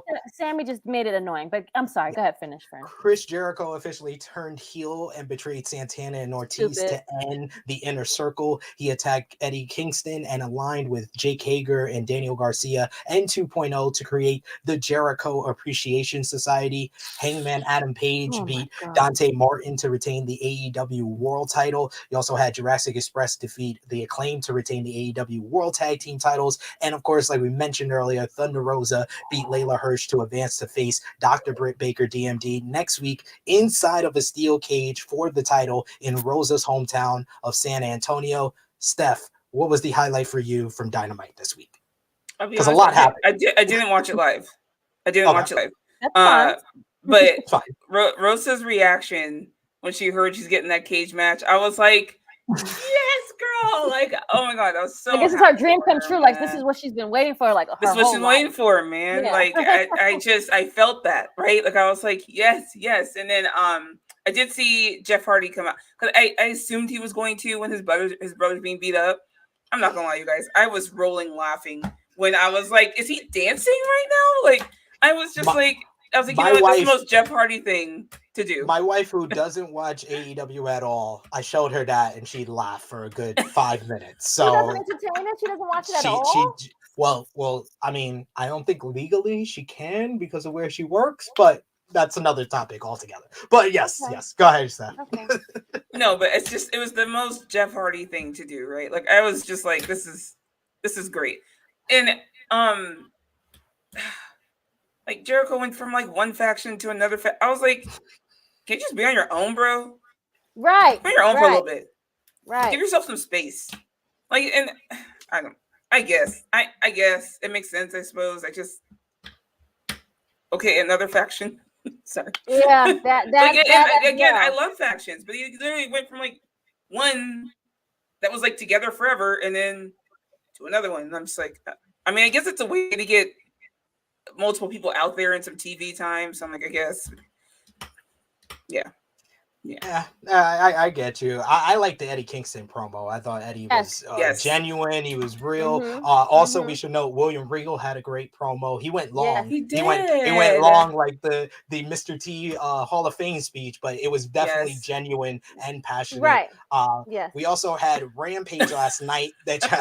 I love that comment. Yes, great comment, CM. We also had Rampage last night that had Swerve Strickland make his in-ring debut by defeating Tony Nese in a pretty good main event. We also had Darby Allin beat Mark Quinn in a very fun opener. After the match, the AFO, I guess now, came down, but the reunited Hardys made their entrance to chase them off. Jamie Hayter beat Mercedes Martinez thanks to an assist from Dr. Britt Baker, DMD. Thunder Rosa made the save in the post-match. And we also had Keith Lee defeat QT Marshall, but was then laid out by Powerhouse Hobbs with a beefy spine buster post-match. Miss Krssi Luv, now that the Hardys are here and they're official, what match are you most looking forward to? Is it Hardys versus Young Bucks? We've been seeing the teasers for the Hardys versus Sting and Darby. You got Hardys versus Private Party due to the connection with Matt and the boys. What do you want to see the most? I need Matt to get his dad bod together because he can't stand next to he can't stand next to Jeff and have this like tight sequin shirt on, and that belly is like poking out a little bit. So yeah, we're gonna have to get you in the gym a couple more hours. After all them babies he had, girl. Right, Tell Reby, stop making. Yeah, tell Reby. Oh yes, the baby birth. Baby weight. Yeah. Okay, fine. Yeah, sure. It happens. I'm a testament to that. I mean, well, yes, I have 2 babies, so I understand. Yes, I would definitely like to see the Acclaim and the Hardys for sure. I want to hear Homeboy's raps, what he's gonna say. I think that's gonna be hilarious. Yes. I'm sure he has lots to say. I hope he doesn't go overboard. Hardys. Oh yeah. Yeah, I mean it's a long list, which I'm sure will happen in his time. I'm sure they're gonna retire from here. But yeah, I see the Acclaim. I see the Bucks. The Lucha Bros are going to be awesome. That right there, put him in a cage for me, and it's gonna be insane. Give me a lot of hook me up. You know what? Hook me up to the IVs. Give me Hardys, Lucha Bros, Private Party, Hardy. And the Young Bucks in a 4-way ladder match. Call it a day. Okay, call it a day. All right. Give me all the stunts. Give me all the stunts. Romeo.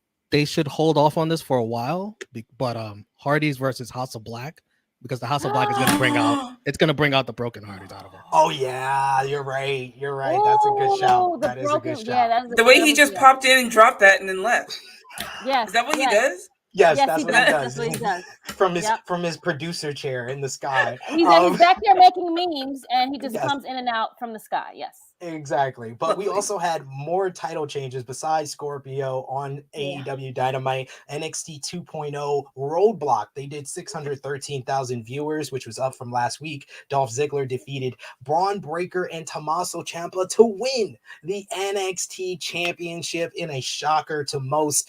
We also had Wendy Chu and Dakota Kai beat Raquel Gonzalez and Cora Jade, as well as Io Shirai and Kaylee Ray defeat Casey Catanzaro and Kaden Carter with an insane Doomsday Device Poison Rana, which was crazy. They both advanced to the Dusty Cup finals, and you also had Grayson Waller beat LA Knight in a last man standing match with the most ballin' elbow drop ever, as Cam Hawk Seahawk on at PW Torch on Twitter said the Hardaway elbow drop. That was great. Steph, what do you think about Dolph Ziggler winning the NXT Championship? I'm here for it. I was shocked just like everybody, but I'm gonna be honest. I love these crossovers. Like Finn did amazing there. I think Dolph, who is a glorified mid-carder, right? Like the man's gonna be a mid-carder. He's gonna stay a mid-carder, but he is everyone's favorite mid-carder. Like I love Dolph, and just to see him put in this position to just kind of bring up the boys around him. Like I don't know. I loved it. I'm happy with the move. I'm excited to see what I love Bobby Roode doing the Triple H point. Yeah, I was like, they really don't have Triple H out there doing points no more. Like, damn. No, but I'm completely happy with it. The match was great. I'm really looking forward to Dolph Ziggler versus Carmelo Hayes. It has to happen, right? Oh yeah, this has to happen. please, So please. I really want to see it. So I'm excited. That's when I watch NXT for that. I'm here for it. I like this. I like this change. I feel like this gets a little bit more interest into stand and deliver with Dolph being the champion. I like this move, as Sherlock says, Shawn Michaels light, and now he's on a show booked by Shawn Michaels. This is like a match made but we in get rid heaven of for Dolph. but we get rid of Pete Dunne and call him Butch, and he can't be on that show. Great, thanks guys. Great booking. Hey, like they said when they tried to get the Soul Stone, a soul for a soul. And I'm assuming this means Braun got the call after his Raw. I was just about to ask that. Does Braun get hot shot into the main roster, or is he going to get a re-win that title? Look, Braun got a huge pop on Raw. I don't know if you guys saw, but he actually got a pop from Casual. So, I mean, and he's Steiner. He's a Steiner. So I don't know. I'm assuming he got the call. That would be my assumption. I don't know if he gets it back. I don't know what the point of him dropping it, just get it back and stand and deliver would be. But to me, I'm assuming he's going to Raw. Hopefully, he don't change his name to Book. I don't know. I'm gonna go with him winning back the NXT championship, but I think that he gets called up in this year for sure. He's getting called after up. Mania, maybe by some. I think they're gonna give him like a lengthy reign. I think he wins it at Stand and Deliver. They give him a lengthy reign, and then he drops it SummerSlam weekend to probably Gunther. That makes and sense. then moves on to the main roster. We also best we could do is Grayson Waller. Could be that too. WWE Raw this week, they did 1.775 million viewers. It's the pop in and out for me, right? He just pops in, like it's just like okay. Quick joke, and get out. The show kicked off with an incredible Raw Tag Team title match on Raw with RK Bro defeating Alpha Academy and Seth Rollins and Kevin Owens to win the Raw Tag Team titles back with one of the best RKOs ever coming out of a moonsault. And then Randy Orton with an awesome promo calling Riddle the F word friend. For the first time in his 20-year career, he has a friend. We also look like you want to cry. Riddle's like, damn, that wasn't scripted, bro.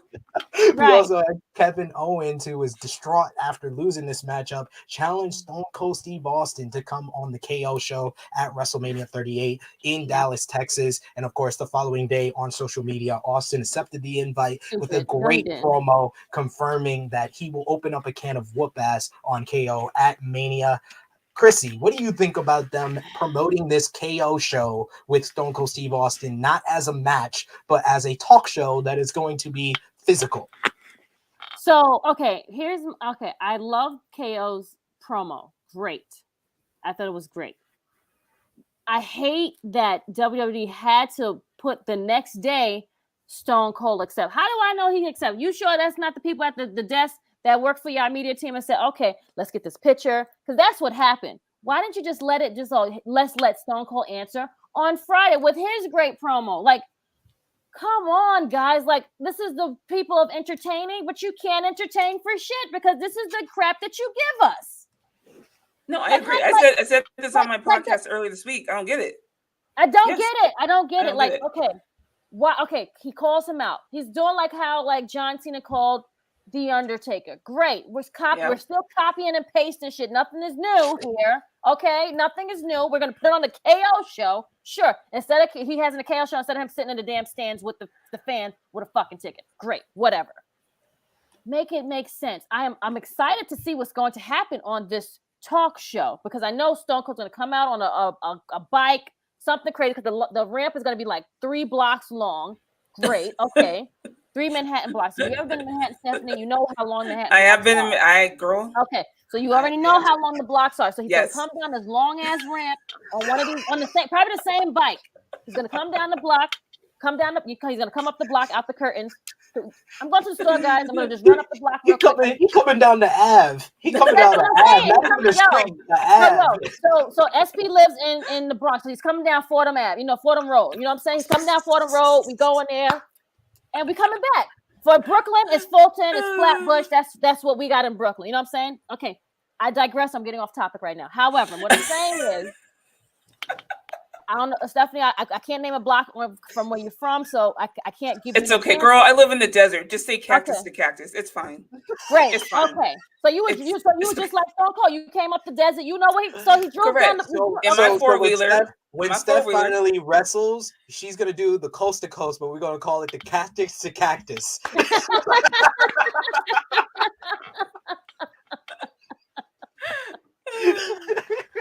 Hot as hell, cactus to cactus. Cactus Steph. Cactus Steph. Bang bang. Yes. What I'm trying to say is like, okay, I get it. We're gonna do this KO show. He's gonna come out. He's gonna have the beer in his can. They're gonna have the people pop because he's from Texas. Woohoo! Great. He's on the first night already. We already want people to tune. They're already giving us the lineup of when to tune in. Okay, cool. He's gonna come in. He's gonna talk to KO. He's gonna call him a son bitch. Blah blah blah. End of the 5 minutes. Maybe 10, 15. Who knows? We're gonna give him the fingers, and he's gonna stun him. I figured he was like, who does the stunner better? Like that kind of thing. But I guess that's not what's going to happen. Great. Sure. I'm gonna give it to. Okay. To your point, because I actually complained about this on my Raw Talk with Steve, with Daily Slam. So KO again did this amazing promo. Yes. And I'm thinking Stone Cold's gonna answer it next time on Raw. And they're like, Stone Cold's gonna answer tomorrow at noon. And I'm like, on fucking Tuesday? I'm like, is it gonna be on NXT? I'm like, I'm confused. What? Why? And they posted on Twitter, on social media. Yes. And I'm like, and given I love the promo, right? It's very Steve Austin. Right. And I love it.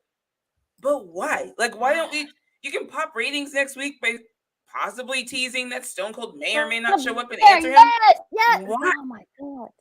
So I'm like, either they're trying to keep them apart for a couple weeks, right? Because there's only so much you can do in a build with Stone Cold, right? He's going to come out, he's going to kick your ass, and he's going to pop some beers. I guess they're trying to extend that time frame. They want to announce that something's happening without giving you the ass beating right up front, right? That's coming up front, right? What they're trying to do is extend that out. But again, still, then just make some shut up and say, KO can show up on Raw, but Stone Cold's there. Like, there's ways to do this, and it just didn't make sense to me. Book me, I can do it. It was on social media instead of just showing up on TV. Because now on Raw next week, they're going to show the social media post on Raw and say Stone Cold answered. So the casuals who don't go on Twitter or Instagram will see Stone Cold's response, and I'm just like. Can we also talk about how last night on SmackDown they literally showed the KO challenging Stone Cold? They went to a commercial. Yes. Re-showed KO. No. They showed headlines of Stone Cold accepting the invite by all the headlines from different places. Yeah. Then they showed KO challenging Stone Cold again. Then they showed the Stone Cold promo and then said, "Oh, it's official, KO." Yeah. But let's talk about the news coming out of this. It had been reported before the announcement that plans have changed from a match to a fight scene of some kind, and that's still the case. According to the Wrestling Observer newsletter, Steve Austin has been working on his cardio, as the plan will require a more extended brawl instead of Austin simply hitting Owens with a stunner. It was noted that Austin at least agreed to the fight, if not an actual match. There has been talks of another angle leading to the match if Austin agrees to it, but WWE decided they need to at least make the announcement of his involvement this week. Following up from that, it seems another WWE legend, AEW commentator Jim Ross, doesn't think that Austin really wants to be there. Speaking on the latest episode of Grilling JR podcast, he says it looks like Austin is not going to do anything at WrestleMania as far as wrestling in the ring. He and I have talked, but at the time we talked, he didn't know what he was doing, and he didn't sound overwhelmingly enthusiastic about it. People have to understand that Steve is a perfectionist. Even though he stays in great shape and he looks wonderful, especially for a guy his age, he looks great. He can do a photo shoot and it looks like that can be Steve from any era, but that's the athlete in him. He likes to train, eat right, and all these things. If he was going to wrestle at WrestleMania, and this is just me talking, I would suggest it should have been decided 6 months ago, not only to build the story to that crescendo in Dallas at WrestleMania, but to give him time to train better and have more peace of mind. You know, he's going to handpick his opponent as well. I just feel like, once again, this is the kind of the theme of WWE on this edition of True Hill Heat. They are working harder and not smarter. There was several different ways they could have done this months ago. You have the damn Broken Skull sessions on WWE Network. Why are we wasting? I love all these. He could have went over it. He could have went over it. Yeah, exactly. I was like, why are we wasting time with the Seth Rollins episode, with the Becky Lynch episode, with Sasha? These are all great episodes, but you could have set up this by having Kevin Owens on the show. And then the KO saying some wild shit, and then Steve getting pissed, and then making a shoot, right? And have him just leave the set, and everybody like, well, this is weird, right? Like, again, it's just. I don't own $1 billion company. Maybe what we think is just BS. But look, to me, there's still just I get that you're a successful company, but there's just ways to do things better. And thank you, Romeo. And I don't even think he's doing that right now, because if you were doing that with the stuff the correct way, we wouldn't be having these conversations right now. Well, I can't even say the correct way. In our heads, there are ways to do better as fans, right? We're going, the way to build this is you could be doing it differently. At the same time, they're still going to sell their tickets, and they're still whatever. And so I get that. But I'm like, wouldn't you want things to be done better, right? Like, wouldn't you care? Maybe not Vince himself, but in general, wouldn't you want things to matter? You know what I mean? And that's what's missing sometimes for me is, why does it matter? And sometimes the talent has to make you know why it matters. It's something that I appreciate about Becky, because Becky will fill in the gaps in her promos. She knows when things don't make sense, and she will say it in a promo. I don't know if you remember with her and Dewdrop. She's like, I know me and Dewdrop have had, our issues in the past, but we both don't like Bianca, and we both don't. But she had to say that, right? Like, everyone else would be like, why the fuck are they teaming up? They just went right. Yes. So the talent has to fill in those gaps, and I feel like they shouldn't have to. They shouldn't have to. Things should make sense. You should be able to build it. You have enough episodes per week that things should make sense. And sometimes it literally looks like they just threw some shit together because they just threw some shit together. And sometimes it does work, and sometimes a lot of times it doesn't. And so I just, to this credit, we don't know for sure what exactly is happening or whatever. But I'm assuming Jim Ross probably has talked to Stone Cold. They're friends, right? Yeah. Whether he's interpreting his feelings or whatever, who knows? Only Stone Cold knows. And we may be in for some surprises. We have no clue. But if Steve is coming back and he is going to have a match or not have a match, whatever, I just want them to do right by it, right?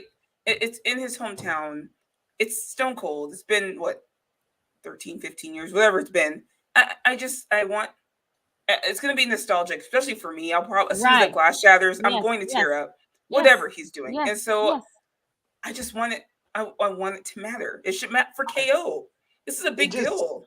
I just don't understand why it can't be an unsanctioned fight, an unsanctioned brawl. Like, there is many different ways that you can go about this without promoting this as a match. Having the KO with Stone Cold and acting like this is the first time he's been in the ring in 19 years. This is going against 8 different WrestleManias he's appeared on since that last match. He appeared at WrestleMania 20 as a referee. He appeared in a talk show at WrestleMania 21 on Piper's Pit, where he stunned Piper and Carlito. He was in Texas, the last Dallas show, stunnering Wade Barrett, who mentioned that on commentary on NXT. I was like, Wade, you might not want to mention that because they're trying to pretend they're trying to pretend that didn't happen. But it's just frustrating. But Rylan Curtis, thank you so much for the super chat donation, a big one here. We appreciate that so much. He said, I did notice that Steve Austin driving that vehicle and perhaps the entire promo was a cinematic production. So I wonder if this Austin KO segment will be cinematic presentation instead of a live show.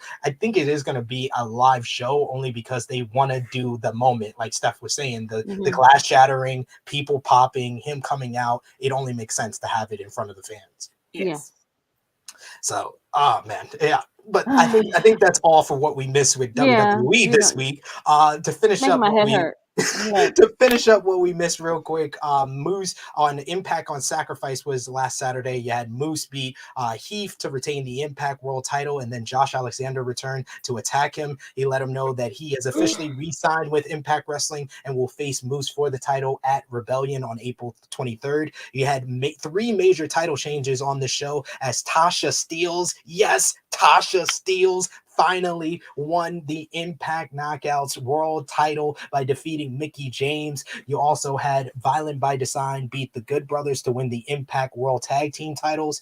Jay White defeated Alex Shelley in a brilliant contest. You also had Jonah beat PCO in an absolute banger. And then the Influence defeated the Inspiration to win the Impact Knockouts Tag Team titles on Impact on Access TV. They had Ace Austin defeat Crazy Steed and John Skyler to advance to the X Division 3-way at Rebellion. A really good promo exchange between Jay White and Alex Shelley to set up the Motor City Machine Guns versus Jay White and Chris Bay next week. And you also had Eddie Edwards beat Rich Swann in a good main event. Over on New Japan, the New Japan Cup continued with another absolute banger with Shingo Takagi defeating Tomohiro Ishii. And the second round is going on, and we will, of course, keep you updated on here on True Hill Heat for any upsets that do transpire. I was waiting for that. I had to get the stick. We had to get one stick figure in there. Krssi Luv, do you have to sign off from us? I do. I got maybe 10 more minutes, so it's fine. Okay, so we could talk about the latest Cody update. Okay, we can let me know what it is. I'm still waiting on. There we go. As the Cody verse turns this week. I'm over it.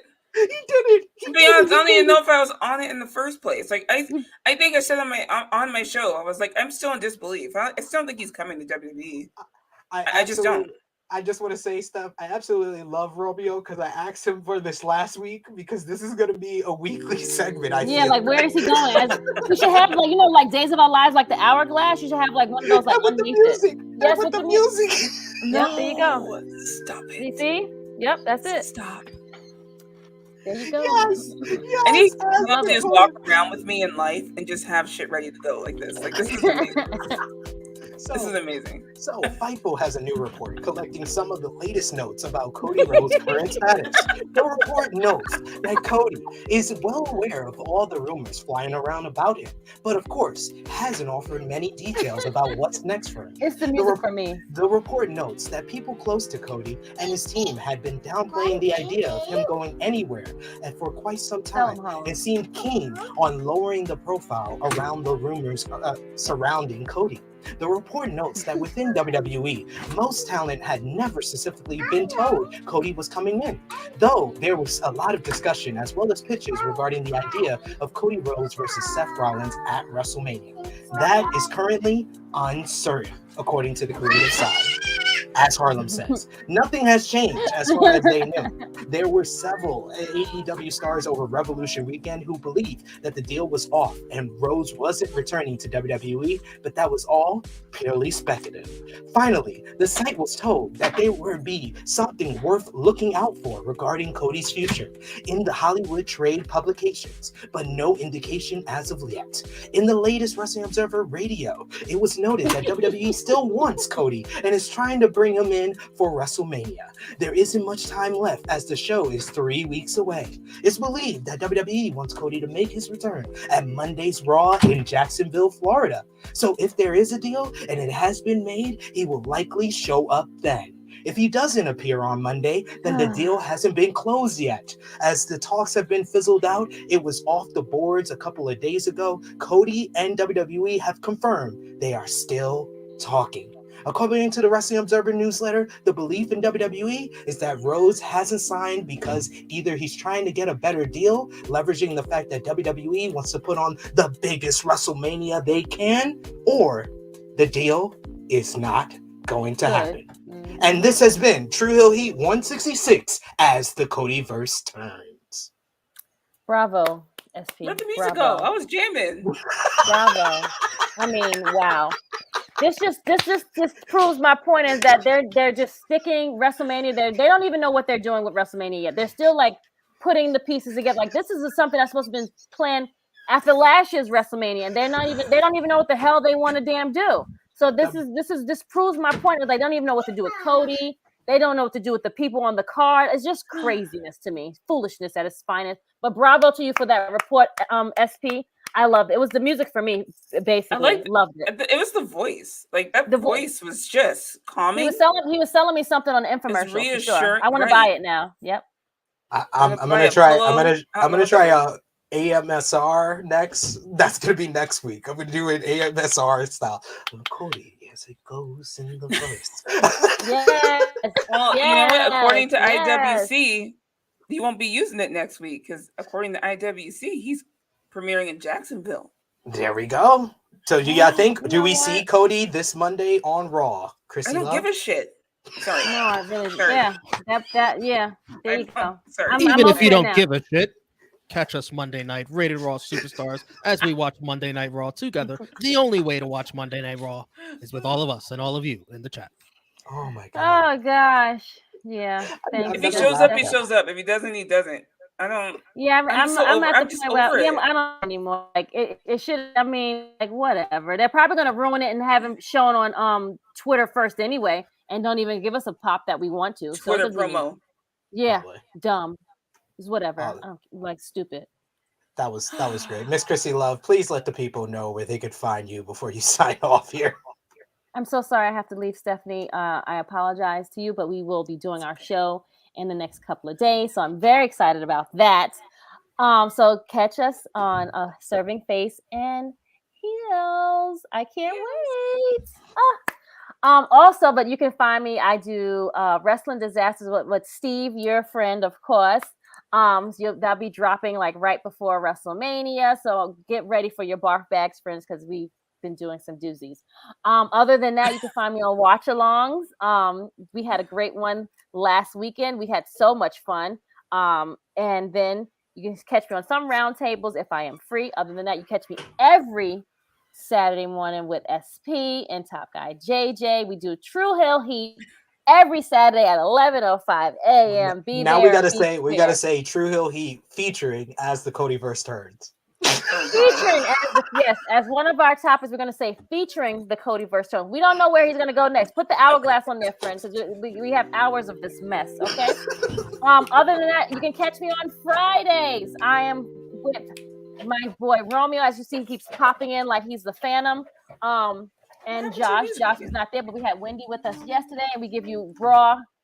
Thank God for those guys, because watching Raw has been really, really bad, and it got watch us if we're going to give it a thumbs up or a thumbs down. You never know. Right now, they're looking good. Their score is really, really bad. But other than that, you can catch me on Twitter, which is True Hill Krssi Luv, IG Krssi Luv _1, or just Krssi Luv. Thank you, guys. And Facebook is just my name. Love you guys. See you later. Bye. Thank you so much, Krssi, and we will see you next week right here on True Hill Heat. Even bye, Harlem says bye. Yes, I said bye-bye. See you guys.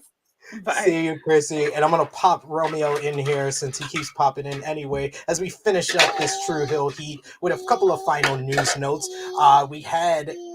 Yeah, that too. Hall of Fame news. It's time. It's Vader time. He's announced as one of the inductees into the WWE Hall of Fame this year, as well as Andrew Zarian of the Matman podcast has reported that my namesake, Psycho Sid, is set to be inducted into this year's WWE Hall of Fame. Also, Dave Meltzer reported that, according to Meltzer, that some of the inductions will only happen digitally and not all happen during the Peacock broadcast of the Hall of Fame on Friday night before WrestleMania. And this is reportedly due to the Undertaker's induction being the big event, and that's the one that they are most likely going to feature during the live telecast. So what do you think about Vader and Sid in this Hall of Fame, Steph? I love it. It should have happened when they were alive, but I love it. I mean, to the point, I was still a big fan of Undertaker being the only one, because my thing is, I'm like, if you're gonna put him in the Hall of Fame, like, have them all on the show. Like, obviously not them, but you know what I mean. Like, feature the inductions all on the show, and I get Undertaker's entrance to the stage alone is going to take like an hour. So I understand why they have to do some digitally, but then just save them for next year. I don't know. But either way, I'm happy they're going in. Should have happened when they were alive, but it's happening, and I agree. They should be in it. So, agreed. Wise man once said, "If you love someone, go ahead and tell them people never get the flowers while they can still smell them.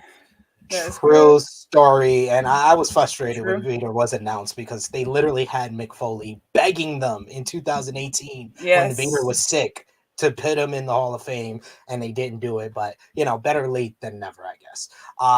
According to WrestleMania, they got 9 matches already official, and according to various sources, they're going to announce 7 more matches, not including the Kevin Owens versus Steve Austin type of whatever they're doing. The biggest domino yet to drop, according to WrestleVotes, is Seth Rollins, as it all depends on as the Codyverse turns. WWE Women's Tag Team titles is currently a 3-way, but apparently it's going to be a 4-way. Natalya and a partner, as we saw last night, that partner would probably be Shayna Baszler, are supposed to be involved in this as well. And there will be 8 women in the tag team title, the 2 singles matches, as well as possible 24/7 title situation with Tamina and Dana Brooke. And that would render the women's battle royal pointless, but that is still the plan as of this time. As the lady stuff, what do you think about all the women representation possible for WrestleMania 38? I have 2 things here. One, I love it. Here, look. The first 3 matches that were announced, 2 of them are women's matches. That's a big deal. Okay. I'm sorry. The first 4 matches that were announced were women's matches. Right? Excuse me.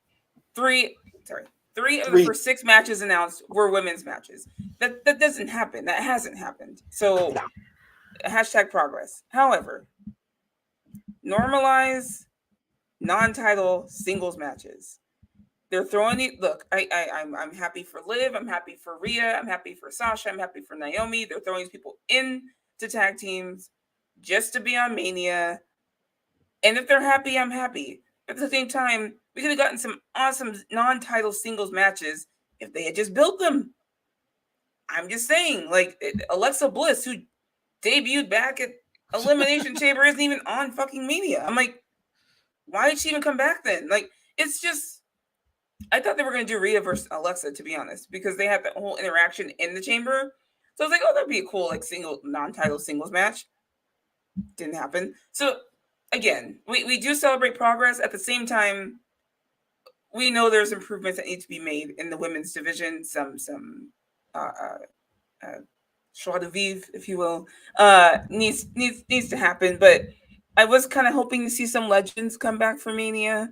Like in the tag match, I was kind of hoping for the Bella Twins or like a Lita Trish type thing, or Lita and stuff. Like Lita looks amazing, and I'm like, let's not just do this one off for her. Make it like Edge, right? Have her come back for the big pay-per-views, build something with her, and then she can take a couple weeks off, a couple months off, right?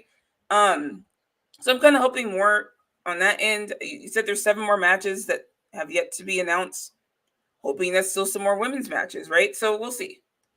But this whole tag division thing frustrates me. If it's gonna be Shayna and Natalya, interesting booking to have them lose last night. Well, they're not obviously winning. Like, that's the thing. Like, who's gonna win? Is it gonna be Sasha and Naomi? I think it should be Sasha and Naomi. I think it should too. They'll make history doing it. But you don't. I don't know. They haven't played up the storyline of Sasha not winning a Mania yet. They haven't played that up. It's a lot of things. It has to be because it's not a story. It's not a story. It's a story to me, pal. It's only a story to us. AEW news: Revolution did 110,000 streaming buys on Fight and Bleacher Report. The traditional cable pay-per-view numbers haven't been released, but the buy rate could end up between 146 and 170,000. Yes, that's good news, Harlem. And that would place it in the top 2 to 3 of AEW's pay-per-views all time. Apparently, according to Fightful Select, the AEW Women's World Title match between Britt Baker and Thunder Rosa was changed multiple times in the weeks leading up to Revolution, and of course, the plan has now changed to the steel cage match in her hometown. Coming out of Revolution, Orange Cassidy is on the shelf with a shoulder injury. Also, former AEW TNT champion, according to Fightful Select, Miro has signed a new long-term contract extension with All Elite Wrestling, which will keep him with the company until 2026. And we talked about Regal's promo earlier on the show. Speaking of new signees, Regal had his first promo during Wednesday's Dynamite, and according to Wrestling Observer Radio, it went over the allotted time for the promo. So Regal put on Twitter, "This is a professional note from me, as I have no other form of SM, social media, and would rather my new colleagues see this, as I don't like gossip. I am very sorry to everyone affected by my time issues last night. I apologize to everyone personally affected. I should be showing people by example and being a pro and hitting my times, and that's why we love William Regal, ladies and gentlemen, because he didn't have to do all that, but he did." And other AEW contract news, Paige Van Zandt has officially signed with AEW, signing on Tay Conti's ass on Dynamite. We also had Matt Hardy has confirmed that he signed a new deal with AEW. So now him and Jeff's contracts have synced up. And AEW, as you heard it on Dynamite and Rampage, they went out of their way to get the classic Hardy Boys theme song, and have purchased the entire catalog from Zach Tempest, the producer. You see the new t-shirts. It was public domain for a while, so it wasn't even owned by WWE, so definitely good news there. And according to Fightful Select, AEW had been planning for Scorpio Sky to win the TNT title as far back as late 2021, and the long-term plans had hit the whole Sammy and Cody title exchange, and then Scorpio winning. And then Fightful had one other report concerning the Briscoes. According to Fightful Select, sources in Warner Media and AEW, a person of influence at Warner nixed plans for Mark and Jay Briscoe to come to AEW. Even before Tony Khan bought ROH, there were no plans to bring in them boys into the company. It's unknown if there was interest from AEW or not, but Warner Media sources stated that someone higher up there didn't want the two signed due to Jay's homophobic tweets in 2013. He later apologized on ROH TV a week later, and sources in ROH said he hasn't caused any problems since. And AEW talent noted they were made for television, but they couldn't blame Warner or AEW for the decision not to sign them. As of last month, there are no plans for a match between FTR and the Briscoes in ROH, AEW, or anywhere else, although there are multiple promotions trying to sign, trying to get both teams to get it and make significant money off of the matchup, since none of the big companies will do it. But Romeo, what do you think about the whole controversy with the Briscoes not being able to come into AEW? I mean, I understand it and I respect it, and I'm not gonna throw a big hissy fit over it. I understand.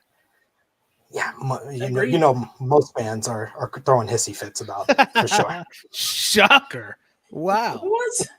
People upset about things? Shut up.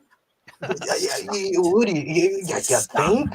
For real? And the final news note that we got here, a new report has about ROH, a bunch of contract negotiations, and there's people that were under contract still working with Impact Wrestling, like Matt Taven and Vincent. PCO did sign with Impact a month ago, so his ROH deal has been done, but apparently it's a whole new regime as they're moving out like the PR departments and whatnot. EC3's contract is also up, despite him signing just in February 2021. And Fightful has confirmed that their PR, Mark Kaskarfko, has finished up with the company on April 10th, and that he was let go by the ownership changeover. But Delirious and Ian Riccaboni, who is the commentator and Delirious is the booker, still remain with ROH, although it's unknown if they have ROH or Sinclair contracts. So still a little bit of flux for the ROH AEW turnover, but that is all of the news, and that is all for this edition of True Heel Heat. I had a great time with Stephanie Hypes. Thank you so much for joining us once again. You had us smiling, you had us laughing the entire show. We had the big announcement at the start of the show. If you're just joining us, she is now a part of the True Heel Heat team with herself and Miss Krssi Luv, with serving face and heels. I can't wait for the debut, the premiere edition. But Steph, let the people know where they can find you on social media and every other podcast you got going on, because you are probably busier than me when it comes to podcasts. Let them know. I don't know what happened. No, but you can find me on Twitter at Stephanie Hypes with a Z. Hypes. The original one got S-worded for posting a GIF. Anyway, but you can find me like on the Twitter. Hardy Boys. I'm like the Hardy Boys. Exactly. I don't know whether there's an S or a Z. I don't know. I never know. Sorry. Did I do the dance right? You can find me every Tuesday night doing Getting Raw with Steve from Daily Slam. And I have my podcast you can follow me at Worked with S&S on Twitter. And go subscribe on YouTube with Steven at view_raw. And now you can find me here because I'm a true heel. Yeah. I love it. I love it. She's everywhere. That's what I like to see. People hustling, doing their thing. Steph is such a great Twitter follower. So definitely go over and follow her. Check out her stuff on the Daily Slam. And then you can check her out right here on the True Hill Heat YouTube channel now. We want to thank Alan Weinstein for one final super chat saying thanks as always. Great episode. We always appreciate that, Alan Weinstein. And for sure, we see you moving up the list when it comes to the True Hill roll call, as well as our prediction championship. So thank you, as always, Alan, for joining us. Romeo, where can the people find you? Oh, smooth transition. You talk about the True Hill Heat prediction championship, and you hand it off to me, who was in first place since the beginning and through the end, wire to wire. You can follow me, True Hill Romeo, on Twitter and Instagram, right here on the True Hill Heat YouTube channel. Tomorrow, you could catch us on the Fightful Overbook channel, True Rewind number 70. Monday, Rated Raw Superstars, as we watch 3 hours of Monday Night Raw. Stephanie, your first assignment as a True Heel is to endure 3 hours of Monday Night Raw with us. Tuesdays. Okay, look, you guys talk shit. I have been enjoying Raw consistently since the draft. Raw's actually been better than SmackDown. It's been better than SmackDown. I'm sorry. Like, I've actually been like, this has been pretty good since October. Now, will it stick? Will it stay? We will see. Dun, dun, dun. Could you do a shout out real quick? Go ahead. Hi, Alex. That's my sister from France. So she was saying she's glad she isn't staying up for SmackDown anymore. Hi, Alex. There she is. That's my sis right there, all the way from France. Oh, that's awesome. Thank you so much. I know that the time difference is crazy, so we appreciate that so much. Yes. And you can see more of Steph. So hit the subscribe button, hit the bell to stay notified. We're going to give you the confirmed date for the first edition of Serving Face and Heels next week, right here on True Hill Heat 167. And we also got Josh with a last minute comment saying barely in first place. Keep that spot warm until I take. Hey, Mr. Second Place, the first loser. Will you stop? You can find me on the Twitter machine at True Heel SP3. You can find me over on the Wrestle Talk podcast earlier today, reviewing SmackDown and Rampage with Pete Quinnell. Also earlier this week on the NXT review on Wednesday with Tempest. I'll be there full time on Wednesdays reviewing NXT on the Wrestle Talk podcast starting on March 23rd, 2 p.m. Eastern time with Sat E and the Yangi. So check that out. Subscribe over there. You can also see me on the Believe in Pro Wrestling podcast YouTube channel. Check out Romeo. He was on the Revolution review with Rick Ucchino. So go over and check that out. Also on Sports Keto Wrestling YouTube channel. And then right back here, True Hill Heat YouTube channel every Thursday on AE Ramble with Jimmy Macaram. Check out AE Ramble episode 33, Right Place, Wrong Times, as we discuss Jeff Hardy's debut, as well as Scorpio Sky winning the TNT championship, as well as right here every single Saturday, usually 11:05 a.m. Eastern time. It will be 11:05 next week once again. Sorry for the delay this week,